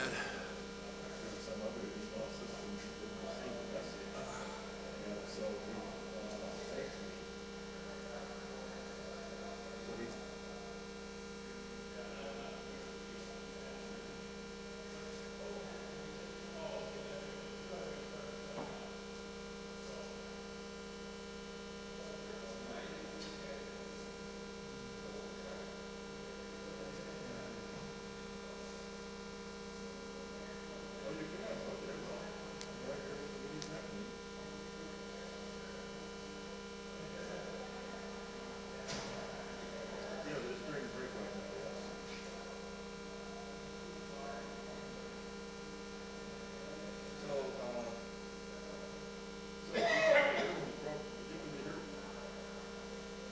Steve, we don't need this mic for anything, do we now? No, I think we're done with both the other ones.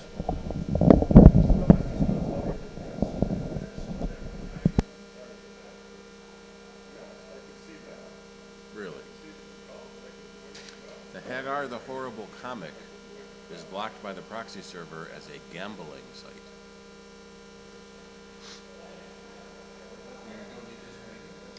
I don't think so. I think I'm it, yeah.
turns out I've got 7,000 photographs on stored on my iPhone now.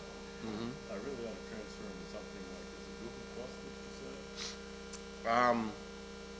You can put them onto Google Cloud, or you can put them onto a computer. Well, I probably should do both. Yeah. How do I do Google Cloud? Install the Google Photo app and give it access to your photo library. So I go through the Apple App Store. The App Store, yeah. And ask for Google Cloud. Google Photos. Or, excuse me, Google Photos. And once I have that app, how do I make the transition? Install it and answer the questions. Oh, okay. Let it access your photo library. And that does not take them from the photo library. It copies them into Google, yeah. Good. And so then separately I can do the external hard drive. Yep. You can do with Google. You could, let's see, free, unlimited. Oh, Dudley's here. Free unlimited photos if they're below 16 megapixels. If they're more than 16 megapixels, Google will downsample it, or it will use your storage. Well, when I say I've got 7,000 photos, I don't know how that relates to the number of pixels. Depends on the camera they were taken with, and what the resolution of that camera was. iPhone 6, well, that's your, the email that I use the highest. It's when you take them. When I take them, automatic, I don't know how the numbers would be there.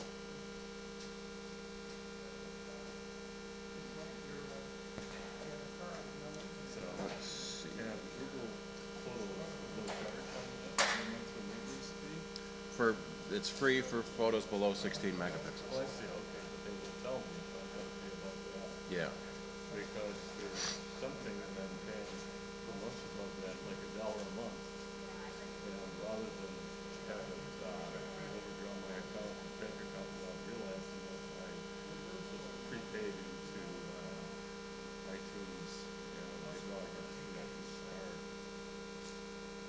not Google. That must be Apple. That's Apple, Yeah. I'm not sure what it is. I think we all use, we got, Yes. pay you. Sure. Yep.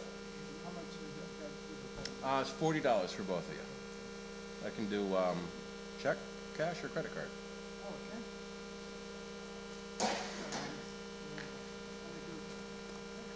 He was calling me and texting me, do I want to ride over to the meeting? I couldn't answer his calls.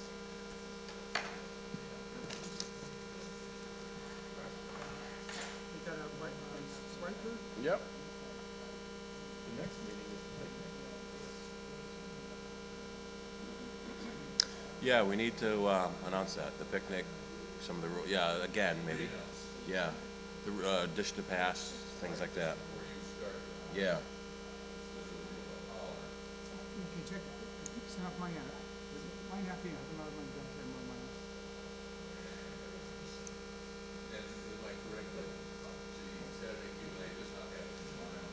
Correct. Okay, have you sign there?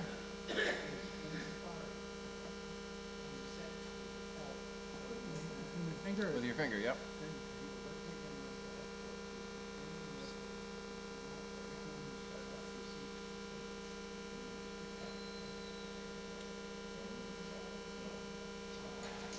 Okay, yep. All right, there's your card. Does it? It's mud. I should get one of those. They just set that up about his job was now for buying coffee. Rather than this kind of system instead of what we used to use. Here I put the same receipt in addition.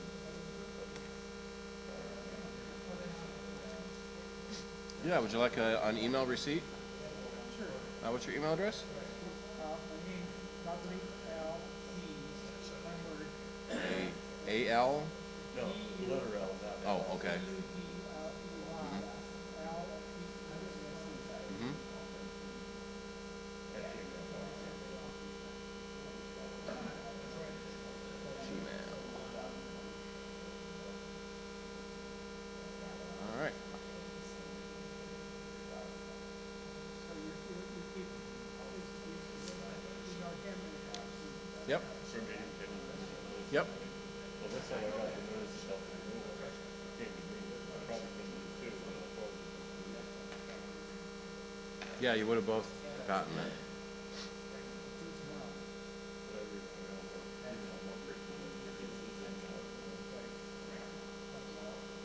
Yeah, I think we set it to the 15th of the month because that's the last day, the second Wednesday could be.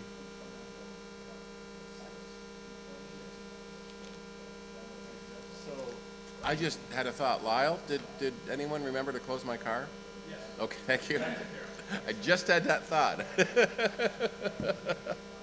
believe I'm at, Yeah. I believe I'm homing in on the 2-year anniversary of purchasing my current iPhone. So that would mean the Apple Care Runs out, yep. What can I do then? There are some third-party companies you can buy additional protection from. Are you a third-party company? No, we don't sell additional. Apple expects you to buy a new phone with new Apple Care. That's the concept, right? Well, I don't know. I bought it from you 59 days after I purchased the phone, Mm-hmm. which was just under the wire. So I just had the impression it's about out now. And John Wayne just bought an iPhone 4. Is he eligible for any kind of Apple Care program? Within 60 days, yes. I'm not sure if he bought it from Apple or off of Craigslist or something. You have to buy it from a authorized dealer. Oh. Aren't you the only one around? I think we're the only authorized sales. But all the cell phone company stores are all authorized resellers. Yeah. So if he can buy from you, Apple Care, if it's of buying it from another, buying the phone from another dealer. And that's what this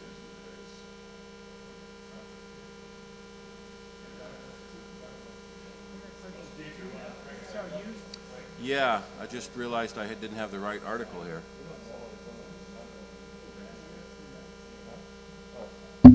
All right, we ready to start back up again? I think. Let me hit.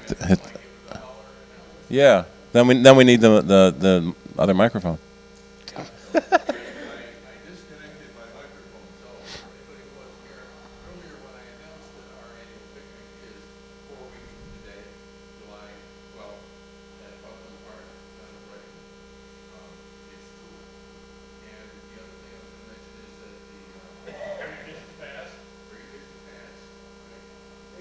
And your own place setting helps. So the CIDER has plates and plasticware if you forget. CIDER will be providing the meat. Typically, we haven't decided yet, but typically hot dogs, hamburgers, and veggie burgers, and soda we will be providing as well, and we'll probably make coffee. People like hot coffee in the hot summer.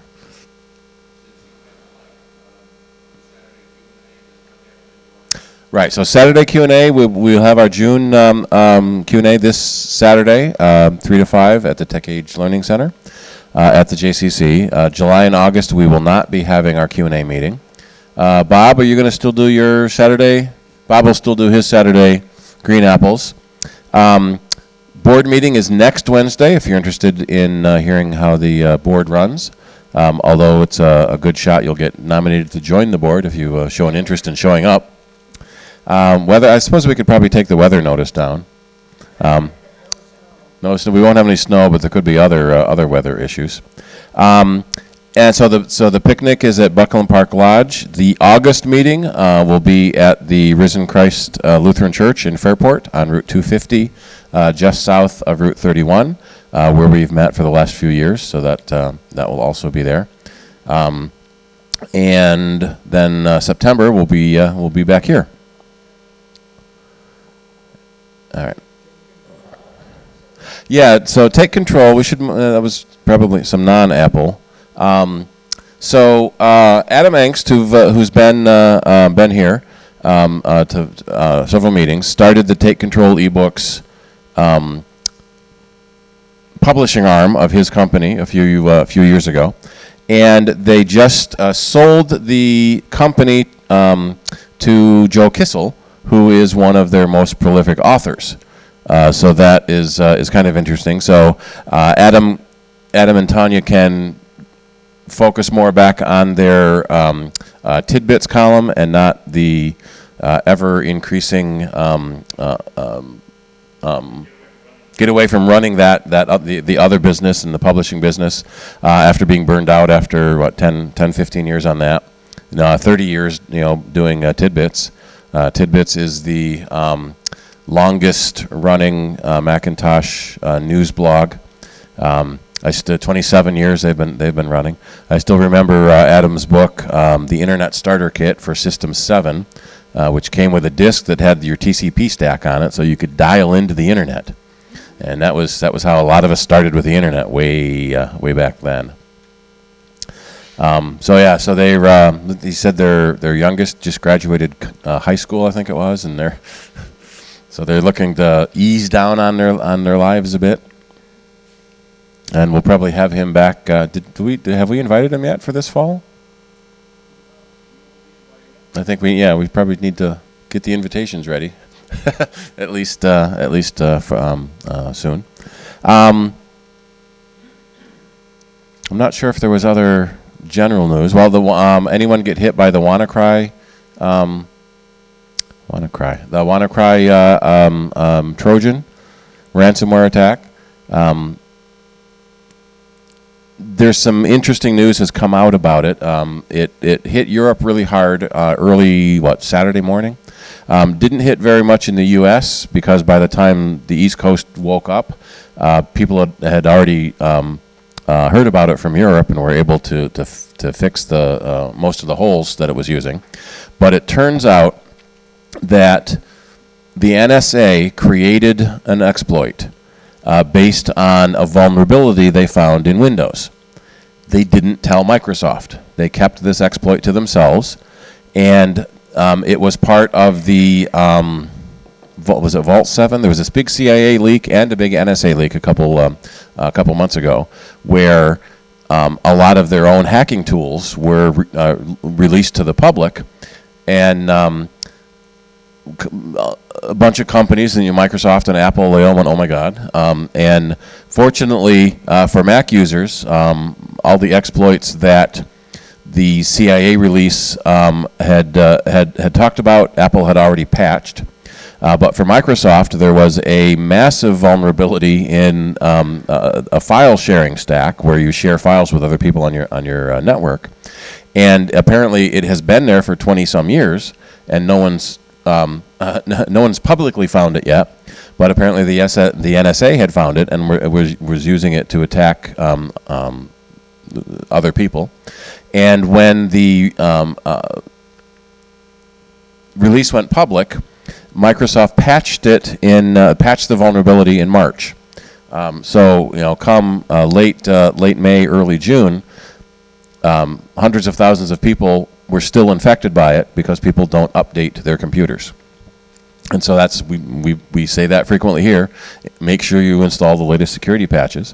One of the biggest problems was that Windows XP was also very vulnerable, and Microsoft did an unusual thing by releasing a patch for XP. They've been trying to kill XP for 10 years since since Windows 7, Windows 8 came out, but well, yeah, maybe it was replaced almost 10 years ago, probably, but people are still using it. It's still vulnerable, and so but you're vulnerable to all these attacks that are still on the internet, and any new vulnerabilities that are found that weren't known about by the public. The bad guys, and in this case, the good guys. Theoretically, the NSA knew this vulnerability and was using it to attack computers. When it reached the general public, there was a ransomware attack where the bad guys exploited that vulnerability to encrypt your data files and hold it for ransom. From the back history we've been seeing, I'm not sure, it might even have it here somewhere. The hackers only made about $50,000-$60,000 in ransom money, so they didn't make much ransom. But it shut down almost all of the UK's hospitals. Apparently they're still using XP in the hospital system in the UK, and cost billions of dollars in damage and lost work and downtime, which generally has been the goal of malicious software in the past. It's only recently that what we've been calling ransomware has become popular, where people can actually hold your computer for ransom and make money off of you. It used to be just mischief. And bad programming in the mischief is what made your computers crash when you got a virus or a Trojan. And so this really kind of sent a wake-up notice to the public that you do need to keep up on your updates. If your computer was one that was infected and you lost all of your files, again, we're back to go to your backup. There was a bunch of hospitals here in America have been hit a couple of times with ransomware, and tens of thousands of dollars in recovery fees trying to recover the data because they didn't have backups. And we've even heard some companies are stockpiling and buying insurance against ransomware attacks because they think it's easier to pay the ransom than it is to have a backup. But as is typical with most ransoms, even paying the ransom doesn't guarantee you're going to get your data back. So have a good backup, have an offline backup, have an off-site backup, so you don't have to worry that much about it. There's some news coming out that it may have been North Korea because the program itself, the actual code of the program, was written really well. It wasn't just a fly-by-night hacker. It was someone with skill. Did you have something there?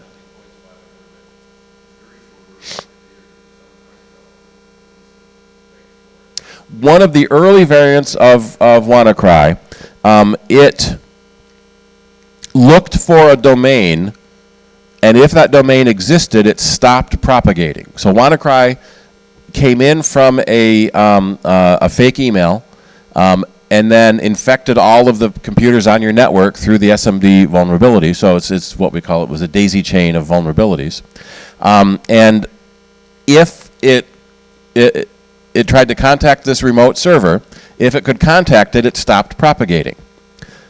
And so that became known as the kill switch. And so a researcher registered that domain to stop it propagating. Unfortunately, there are other variants that don't have that kill switch in it. So some of the early press was saying, the problem is over because we got the kill switch. Well, that's only the first variant. The next 4 variants don't use that kill switch, which is part of the reason we think this was a state-sponsored attack, because it had some of this, security, for lack of a better word, in place, that they could stop the attack if they wanted to.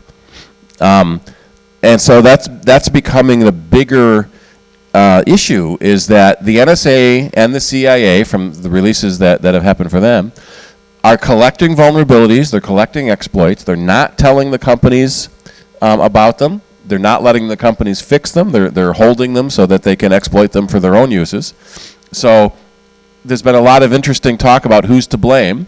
Microsoft patched it as soon as they found out, but it was years that this exploit was available before anybody found out. So is it the NSA's fault for writing the exploit? Is it Microsoft's fault for not finding it sooner?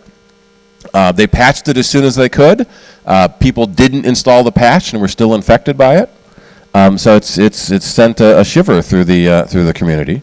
And in fact, what's happening more now, and will even happen on your Mac. We talk about how the Mac is more secure than other operating systems, but you can get fake messages. And this one went around for a while. This is fake ransomware. Says your computer's locked, and this one you've gone to really naughty websites. And unless you go and buy a money pack at Walmart or Walgreens, the Department of Justice is going to come and arrest you. So if you stop and think half a second, you know this is fake. The police usually don't warn you before they come and arrest you. But we heard online that people who work at Walmart say they ran out of money packs because so many people were coming in for them. So you can get these fake ransomware messages. Generally, it comes as an ad on a website. There's an ad for diapers, there's an ad for tires, there's an ad for cars, there's an ad that says you're infected with the virus, and call this phone number, or pay money to this Bitcoin address. It is lying, it's fake, but it's tricking enough people who call the phone number. Some of them can be written very well, that have all the right logos on them. Let me see if I can find another one that is written pretty good. It has, so you could get scared by the FBI logo. You can get a fake flash update notice. Okay, looks like that one's already been found. That there is a fake update, an update to Flash you need to install. It's fake. Don't trust messages that pop up on your screen. Don't click on links in email. Don't click on links on ads. It's very, very hard that the good guys are now being hampered in making cool stuff because the bad guys keep exploiting it. Rick?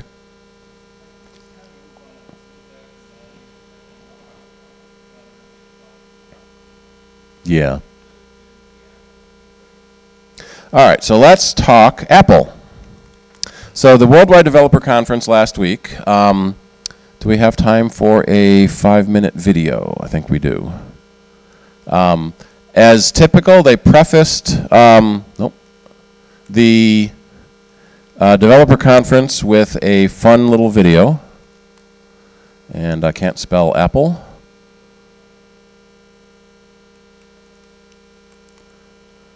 And so we will play the apocalypse.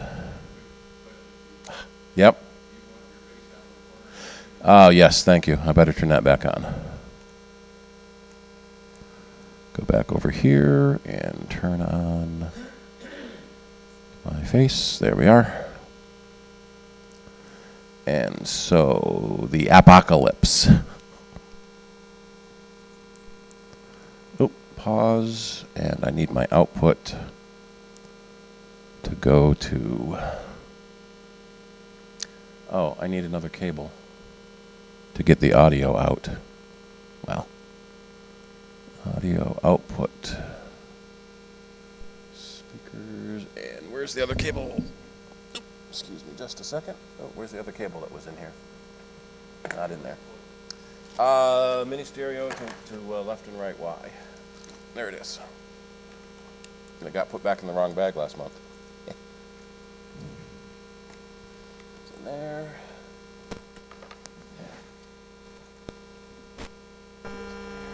No, left and right, right and left. Don't mix up your rights and lefts.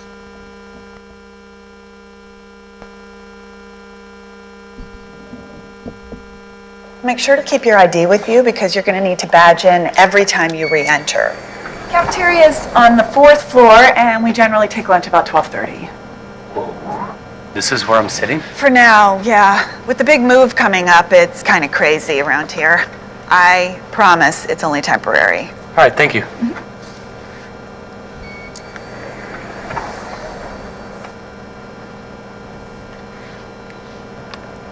Notice it's an original click wheel iPod.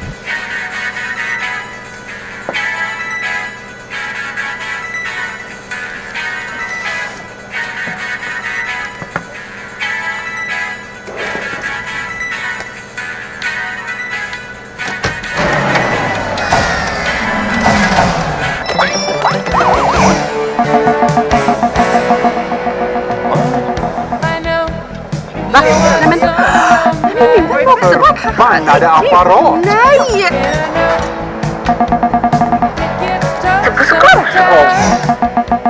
老公啊 ，WeChat 不工作了。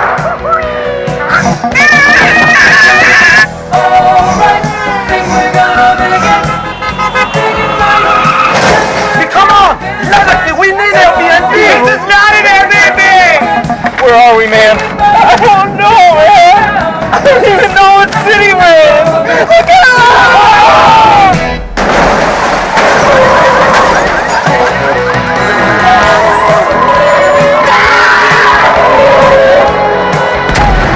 World leaders are declaring a global state of emergency until the app situation can be resolved.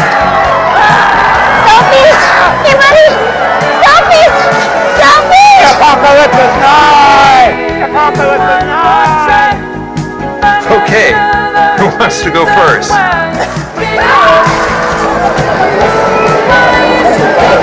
iTunes! Get your iTunes!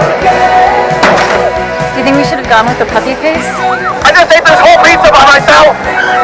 Hashtag too delicious to share! Hashtag pizza emoji! Farm bill 2 right here, y'all! Hashtag Instafood! Brian, looking for Brian. Hashtag does anybody want a slice?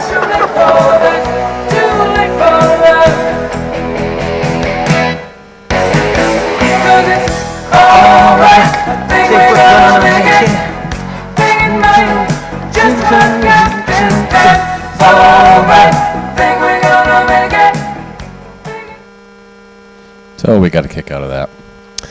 So at the developer conference, Apple talked about their youngest developer they had in the audience was 9, and the oldest was 91. It's very easy to make apps now, and opening up to a new world. Yeah, where do we start? So basically, everything has been upgraded. We'll start with the minor upgrades first. So in the MacBook line, the MacBooks have been updated with a slightly faster processor. Let me get to the comparison screen. So they now have a M3 processor, or for the first time in the MacBook, you can get a full i5. The M processor is a low power version, and then the full i5 is a higher performance. So the longer battery life you get with the low power processor. versus the higher performance. So, as typical for Apple, they increase the specs without increasing the price. And there's a custom order for up to an i7 processor, so you can get an even faster processor. Same 4 colors available: space gray, gold, rose gold, and silver. In the MacBook 13-inch family, oops, I gotta go back to. MacBook Air changed. They don't say new for an interesting reason. We're not quite sure. They bumped the processor a little bit in the MacBook Air. It used to be 1.7, now it's 1.8. So it's still $999 for the MacBook Air. It's still the same non-Retina screen. So if you want the higher quality screen, you're going to want the 12-inch MacBook rather than the 13-inch Air. And that's kind of the difference between them. We expected the MacBook Air to get discontinued completely, but there's still the $999 conceptual price limit that until they can get the 12-inch MacBook down to that price, we expect them to keep the MacBook Air so they can say they have a laptop under $1,000. The MacBook Pro has been updated with the new. The big change with all of them is the new Kaby Lake processor. Okay, here we are. So you get faster processors, again at the same price as the old one used to be in both the 15 and the 20-inch, 13 and 15. You're also getting faster memory and faster storage. So the computer processor isn't that much faster. It's a 2.8, and this is the one that we just bought last month, is a 2.6. So as I was mentioning to David on his iMac, the old models were 2.6, the new models are 2.8. That may not be worth noticing, but when you want the latest and greatest, people like the latest and greatest. The big thing that they did add is better video cards. Especially on the 13-inch now, the Iris Plus graphics are significantly better than the previous models, so that you get better graphic performance, better video playback, better gaming. The Apple has always been a little behind on the games. They also added a higher-end version with a 3.1 processor. So now you can get a 13-inch more expensive than a 15-inch. If you can max out the 13-inch. That's one of the reasons that we went with a 15-inch for the club. You max out the 13-inch, and it costs more than an equivalent 15-inch. So we didn't mind the extra pound in weight to get much higher performance at a lower price. The Kaby Lake processor gives you faster throughput. Again, there's also faster storage and faster video cards on the 15-inch as well. Now, the 15-inch does have a dedicated video card for performance, and then the Intel internal video card for battery life. And it automatically switches between the high performance and the longer battery life, depending on what programs you have running. So in the laptop line, they didn't change a whole lot. Faster processors at the same price. The iMac line has gotten quite a bit different now. They have added even better graphics. Let me scroll down through here for you. The 4K monitor now starts at $12.99. That used to be a $14.99 to get 4K. And as Dennis had said earlier, the Retina screen, the pixels are so small, your eye doesn't see them as dots, and so everything just looks smooth and crisp and sharp.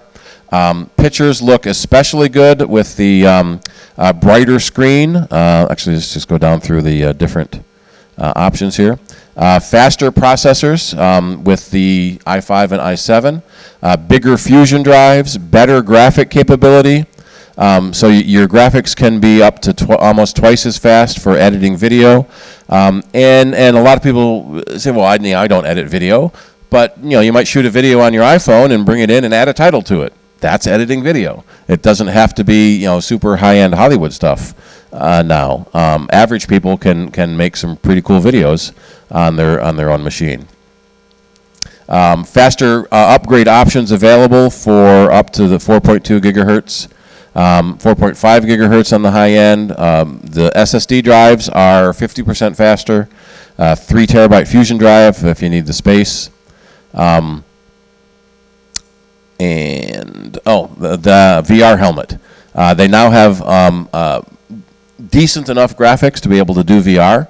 They actually showed a demo on screen from Lucasfilm of a VR scene from Star Wars where they have a palette of objects, and they had a palette that was a Tiderian shuttle.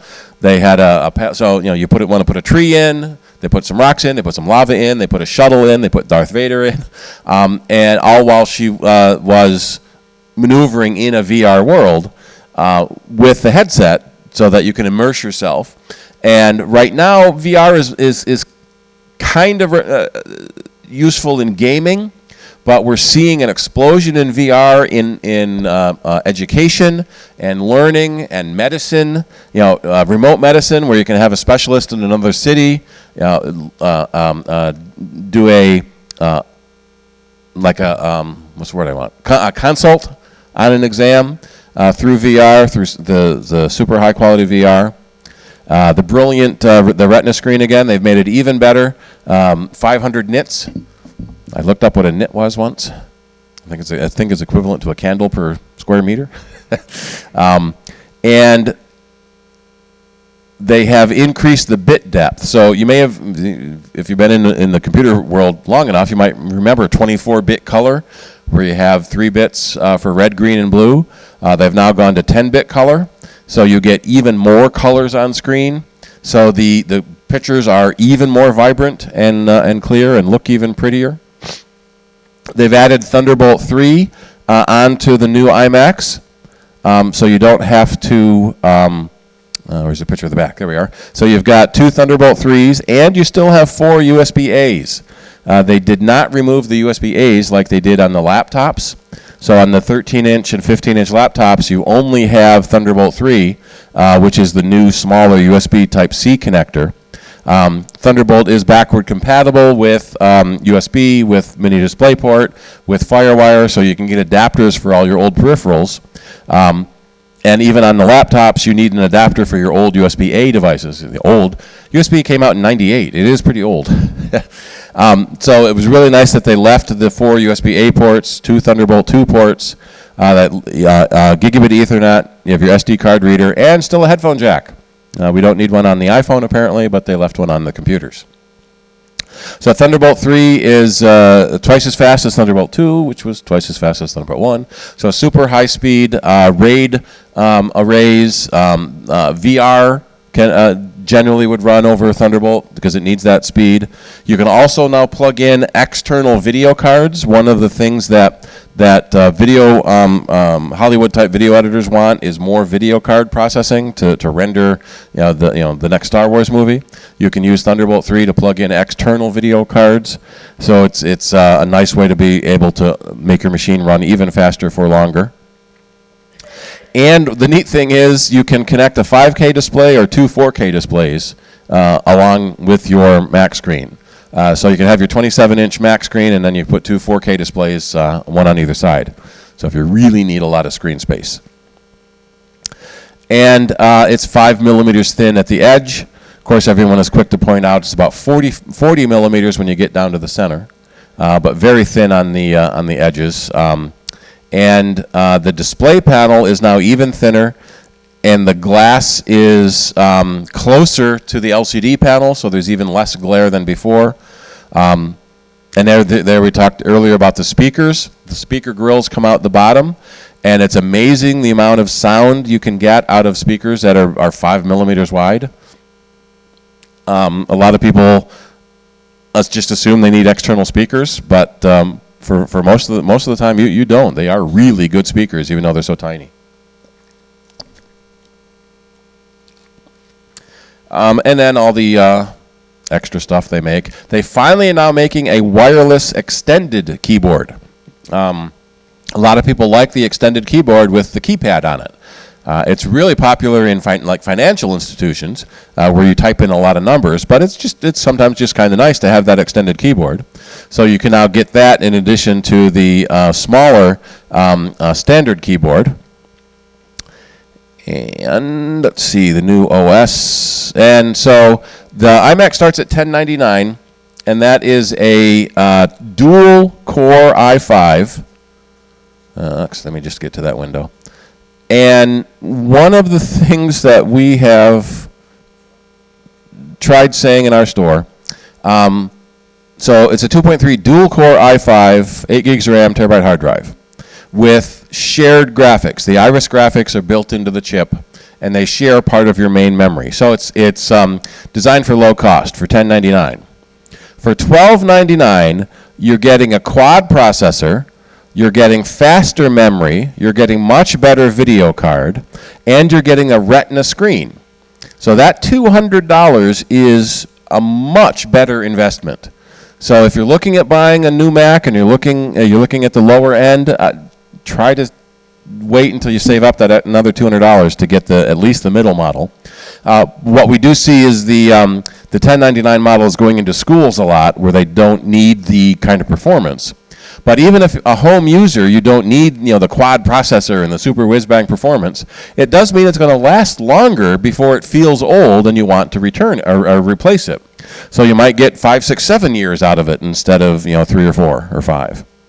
And then going up to $14.99, a slightly faster processor that you probably won't notice. You are getting a much better video card. So if you like doing any gaming, then you probably want to get up into the better video card. And with the 27-inch, all the 27-inch now are 5K monitors, and all of the 27-inch models have the Fusion drive now. That's an option on the 21-inch. The Fusion drive is part SSD for speed and part spinning drive, traditional spinning drive for capacity. SSD drives can get really expensive as they go up in capacity. If we click in here. So if you want to put an SSD, just a 1 terabyte SSD in, you're looking at $700 more. Let me see, if we go to the high end, I bet we can get a 2 terabyte SSD. Yeah, 2 terabyte SSD is $1,400 more. And there will be a 4 terabyte SSD option, and those are pricing out about $2,000 just for the SSD.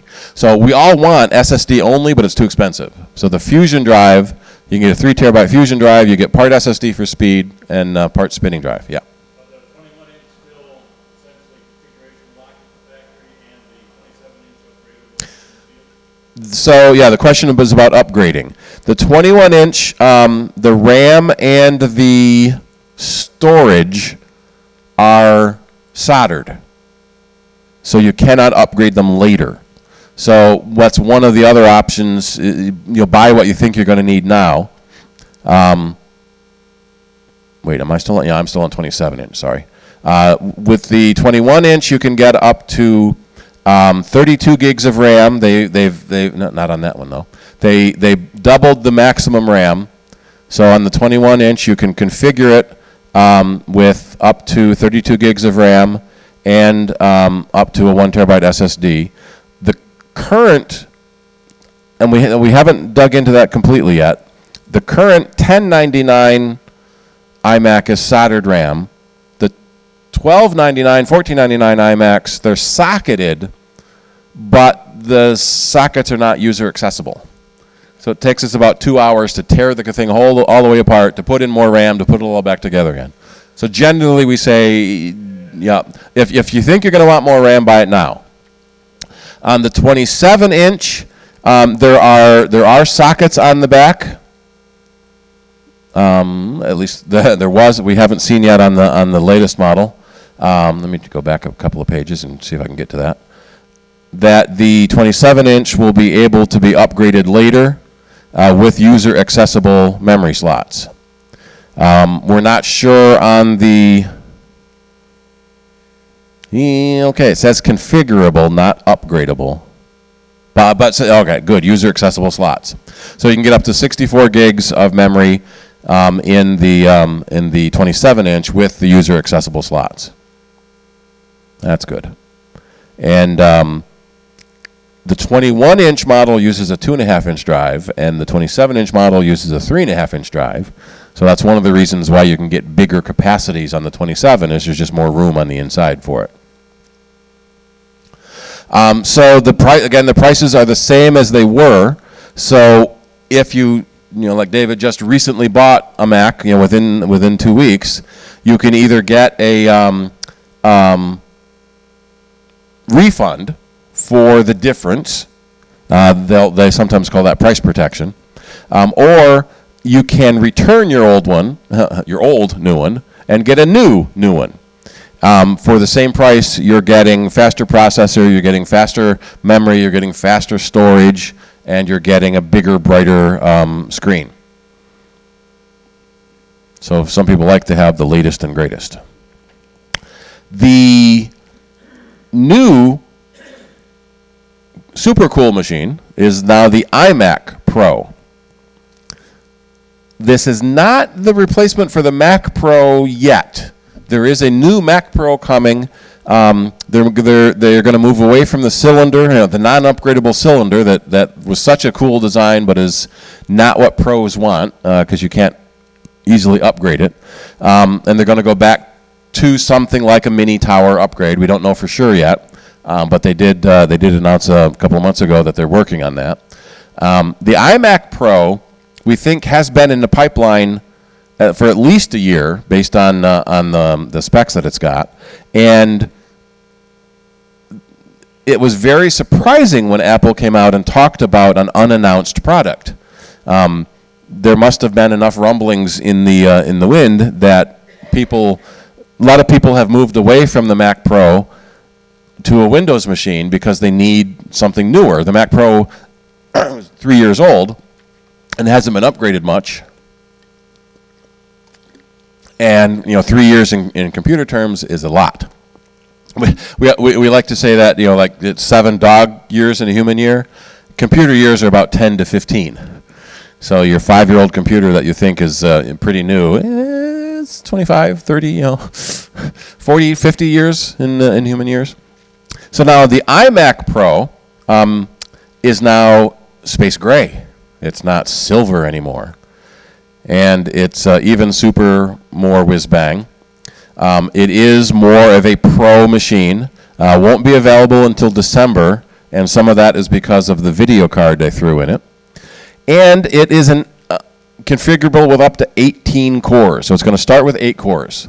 So the current iMac is quad-core, has 4 cores in it. The more cores you have, the faster you can do intensive things like video rendering. So the iMac Pro is going to come with up to 18 cores, be able to do everything super whiz-bang. You'll be able to run those cores at up to 4.5 gigahertz, 42 megabytes of cache. The more cache you have, the faster things can run. And this is a pretty cool website too here. As I'm scrolling up, they're slowly revealing the newer things. It's using the latest Radeon Vega graphics card. In fact, AMD hadn't officially announced the Vega card yet. So the first announcement was from Apple. Yeah, we're throwing it in there. It's significantly faster than any previous video cards. Oh, I should mention the processor is a Xeon processor, which is their high-end workstation class. It's not the core processor for regular desktops. The Vega processor is also high-end for workstation, high frame rates for VR, 3D, just 400 gigabytes per second. Gigabytes per second. So it can transfer, what's a 400 gigabyte file these days? I don't know. One file. Blu-ray movie is only 25 gigabytes. Lots and lots and lots. So smoke trails, the particle simulation. 11 trillion floating point operations in single precision, or 22 trillion floating point operations per second in half precision. Just a few years ago, Virginia Tech put together a supercomputer. It had 1,100 Mac Pros, and was able to get 5 teraflops. And it cost $1 million for the computers, $1 million for the building to put them in, and $5 million for the air conditioner to keep it all cool. And now we have 22 teraflops. Excuse me. Very high bandwidth memory. So basically, super whiz bang, and up to 128 gigabytes of memory in an iMac. So this is basically the Mac Pro in an iMac case, but with everything bigger, better, upgraded, faster. And this is a really cool picture of the back, the inside. So there's a dual cooling fan rig with some giant heat sinks. Oh, so it's black on black. That's one thing I hate about Apple's website. Black on black. Let me see if I can. No, I can't bring that up. Okay. Let me try to find the new picture. They might have a better picture on the inside. This is all the old iMacs. Oh, I want the newest iMac. Let me do iMac Pro.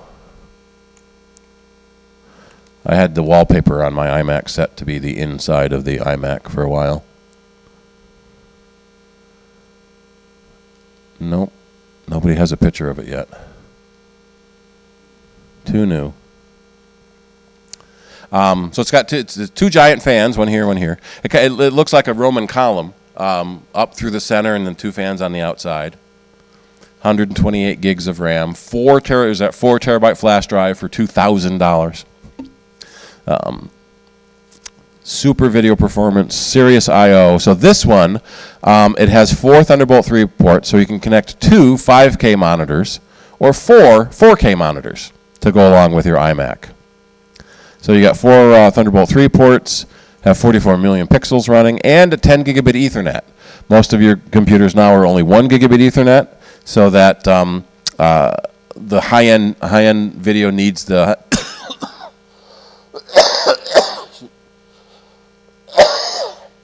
needs the higher throughput.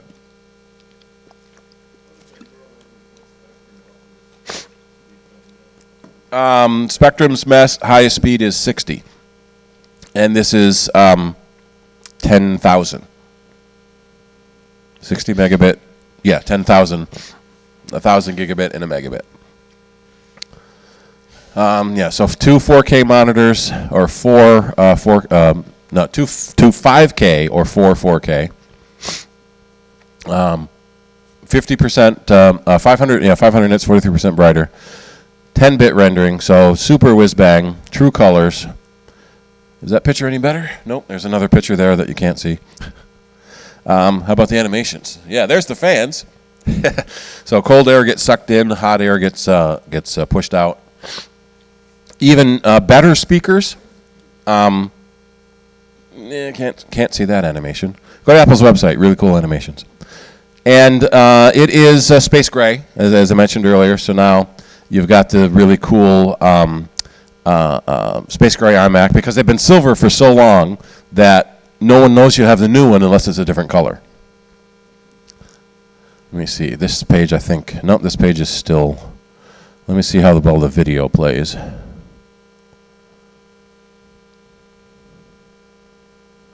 That's not the video I thought it was. So here's all the new features. Getting sucked into the display, I'm going to guess. Yep. Trying to do all those, calculate all those points and pixels is just amazing. Now, I haven't taken the ruler yet to measure, but I think it's fatter than the previous man. Again, we're on the black page. So this will be available in December. We're guessing they're going to ship one by December 31st to say it was available in December.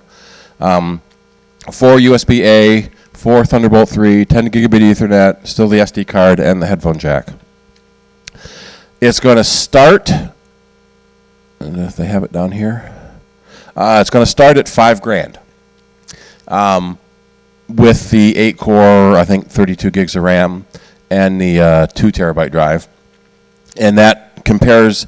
They brought out a I think it was an HP workstation class machine, similarly equipped, was about $5,000.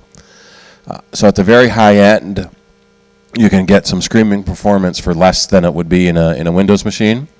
There was a speculation. There's no buy button, so we can't max out the specs yet. If everything is maxed out, the 18 cores, the 128 RAM, the 4 terabyte drive, it's probably going to be over $15,000. So there's something to be said about buying. You could buy 3 $5,000 Macs, or you could buy one $15,000 Mac. If it's just one machine can do really, really fast. If you've got like a small work group or small studio, you can often be better buying multiple smaller computers. But we've got a couple of our customers that have already placed their pre-orders because they want the biggest and fastest they can get. Alrighty, so next is Hi Sierra. Hi Sierra. No, actually they did make some jokes about that. Should we do Hi Sierra? So Hi Sierra is the next version of the operating system. There we are. It is cleaned up, worked out, bigger, better, faster, same kind of things. The biggest change is going to be the new file system, which is under the hood. You're not going to notice it, but those of us that have been in the arena for a while, we remember going from MFS to HFS to FHS Plus. So HFS Plus came out with System 8.1, and we've been using it for 20 years.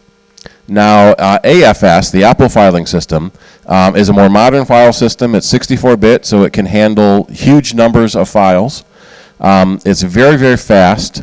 Encryption is built in to the drive, so you don't have to worry about the performance penalty that encryption usually imposes on you. Excuse me. And one of the other things is it's so fast. One of the demos they showed was duplicating about 10 gigabytes of movie files. Took maybe 20-30 seconds with HFS Plus.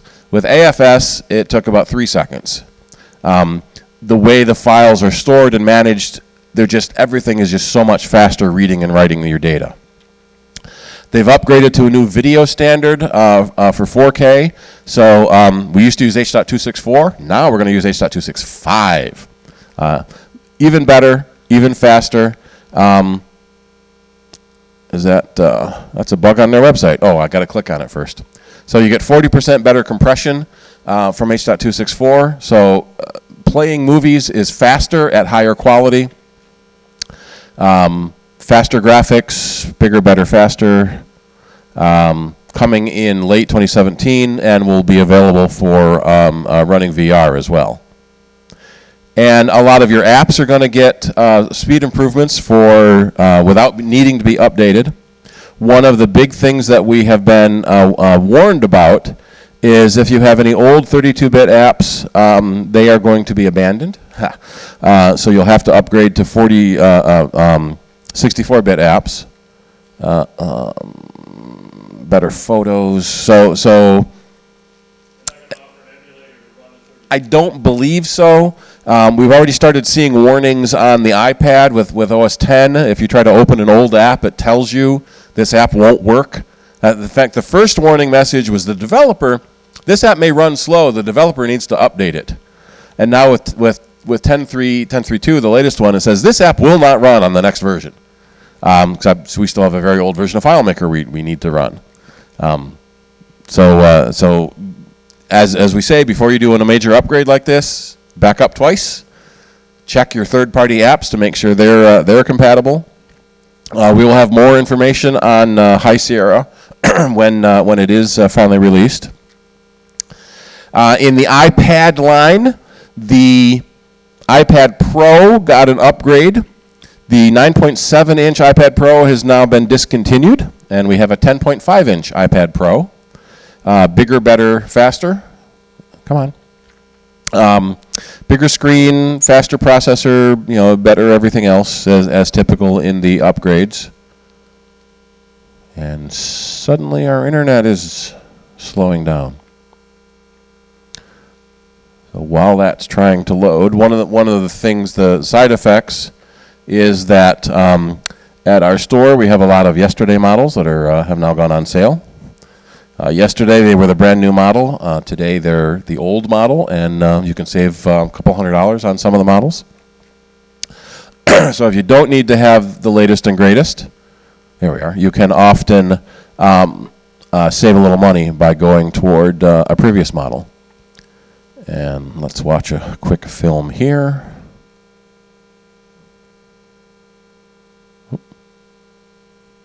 Oh, I unplugged it because it was screeching.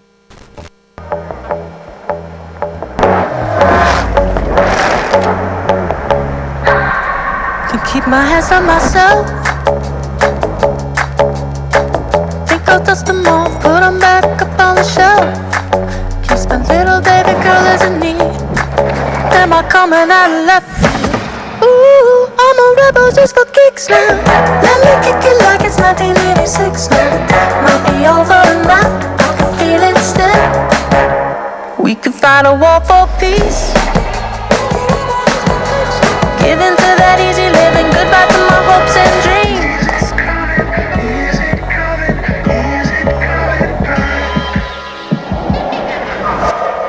Ooh, I'm a rebel just for kicks now. Let me kick it like it's 1986 now.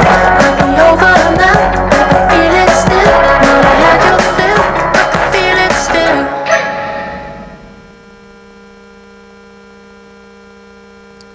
And some of the new features in iOS 11 were also being shown in the video as well. So the 10.5-inch iPad is about the same physical size as the previous 9.7-inch, but you get a bigger screen. It is, where's the list here? It is 23% bigger. Was it? Nope, I got to go down far enough. There, 20% larger than the previous 9.7-inch model. Even though the physical dimensions of the iPad aren't that much more, they've made the bezels even smaller, so you get a bigger screen on the same size iPad. Of course, all the old cases don't fit, so you have to buy all new cases, so we have a lot of yesterday cases in stock too. They have doubled the refresh rate of the screen up to 120 hertz, so everything on screen looks sharper and crisper. You may have started noticing that with televisions. Getting 120 hertz television just looks so much more clear and so much more real than the old 60 hertz models. Did anyone see the high frame rate Hobbit when it came out? That was 240 48 frames per second, double typical film rate. One of the biggest complaints we heard about it was it looked too real. It didn't look like a movie; it looked like a window, because it was so good quality. Though it struck me as odd that people complain that it looked too good. Yeah. We noticed that with the early IMAX films. When IMAX started getting popular, they needed to have better makeup, better costumes, better sets. Because the quality was so good on the screen, you could see all that stuff even more. They've made the screen brighter, a wider color display, so you get more colors, looks even better. It is more anti-reflective, I guess. Is that the word? It doesn't reflect as much. And that will be available this fall as well. With iOS 11, they are redoing the multitasking so that it works a lot better to have multiple applications running simultaneously. Right now with the iPad Pro, you can do split screen, 2 apps on the left and right. With the iPad Airs, you can swipe out, it's a 2/3, sort of 1/3, where you can have another app showing something, but you can't use both apps at the same time. With the split screen mode, you can, so they're extending that split screen mode in iOS 11. Which will also be out this fall. So it's probably going to be in that same, in September they'll announce the new phone, and they'll announce the new iOS. Will probably ship in September, and the new macOS will probably ship in October.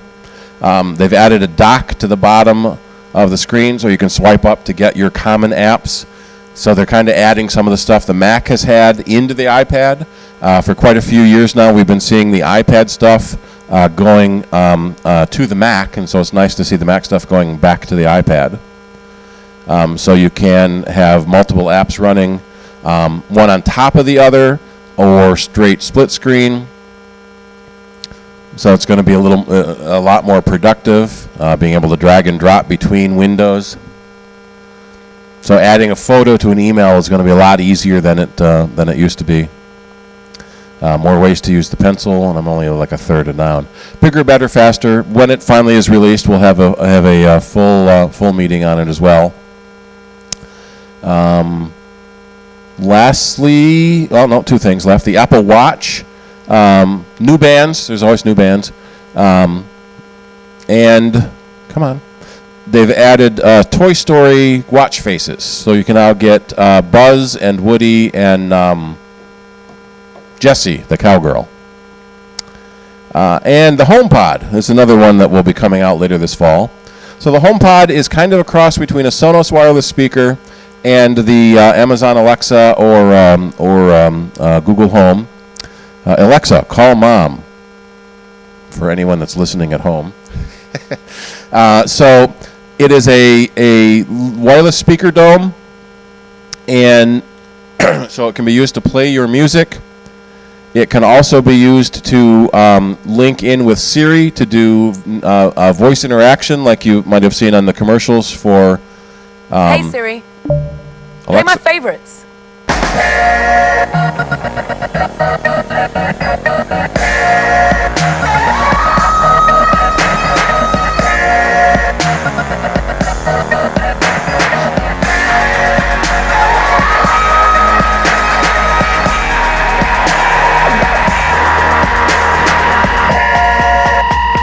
Available in black or white in December again.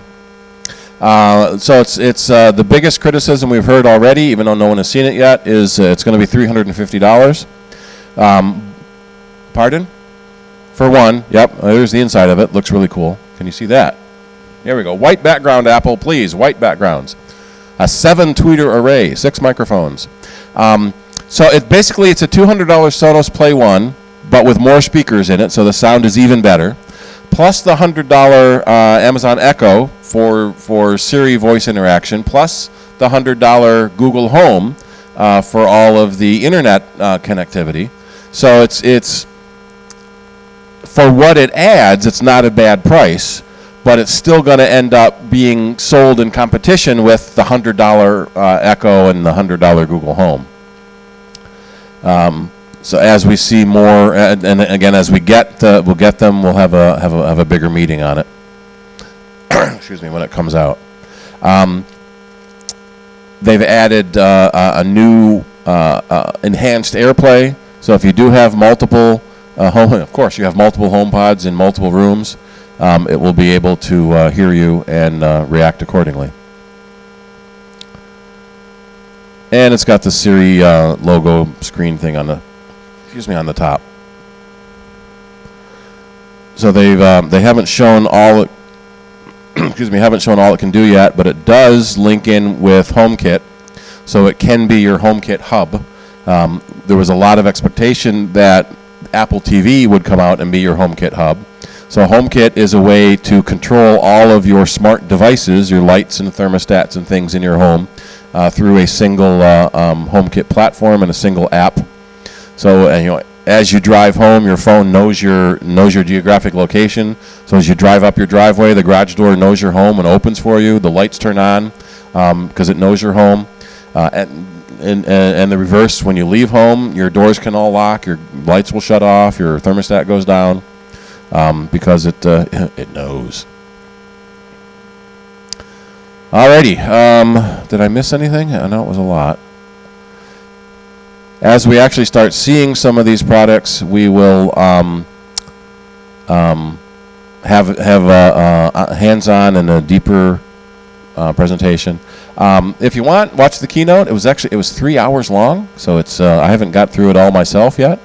In fact, Tim Cook started out by saying, we've got a lot of stuff to offer, so he's not going to go through the numbers. They usually take like half an hour to go through all the numbers of selling stuff, and he said we're doing great. $250 billion in the bank, $250 million in cash, $800 billion stock valuation, and according to most of the press, Apple is doomed. iPad sales are down for Apple. They're still a Fortune 100 company making billions of dollars a quarter, but sales are down. Alrighty, looks like we're about out of time. Any last minute questions? iPad, well, price mainly. So the iPad, 10-inch iPad now starts at $329. Very affordable. They've dropped the price quite a bit for what you can get now. Excuse me. And the iPad Pro basically is faster processors. Let me get down here. Faster processors, better cameras, better screens, laminated screen, anti-reflective screen, so you don't get as much glare. You get the wider color palettes. Faster processor in them, so they run faster. Games work better, but even higher-end stuff like Lightroom and Photoshop, the high-end stuff works much better. Compatible with the Apple Pencil, although the other ones are compatible with third-party pencils. So it's almost what the difference was between the iMac and the Mac Pro. There's the regular consumer model, and then there's the faster, better Pro model. Although even home users like to think they were pros and bought Mac Pros as well. Better flash, better cameras. So basically the Pro is bigger, better, everything, but the prices are higher. But the storage starts higher too. So the iPad $329 for 32 gig, $649 for a Pro with a bigger screen, bigger processor, bigger everything else, but 64 gig as well. So they've actually got quite a big jump going here. The one of the weird things too is the 10-inch iPad starts at $329. The 8-inch iPad starts at $399 because it has 128 storage. So you can still get the 8-inch iPad Mini if you want a smaller one. So they've kind of muddied the waters some by overlapping their prices. A lot of people like to think they're a Pro, but you don't want to spend that much money, so then you start with the regular iPad. And for most of us, the regular iPad is fast enough. We didn't know we needed more because it's so much faster than the last model was. In fact, I have the 9.7-inch iPad Pro that got replaced by the new iPad Pro, and mine cost more and has less storage than the new one does. So in general, bigger, better, faster, lower price for the new model. Thank you. Yep. And we'll see you all at the picnic next month.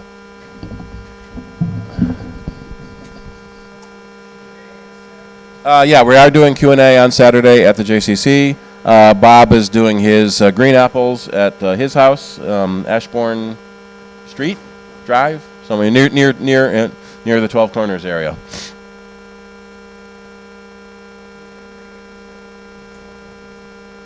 Yeah. Wave to the camera. Stop screen.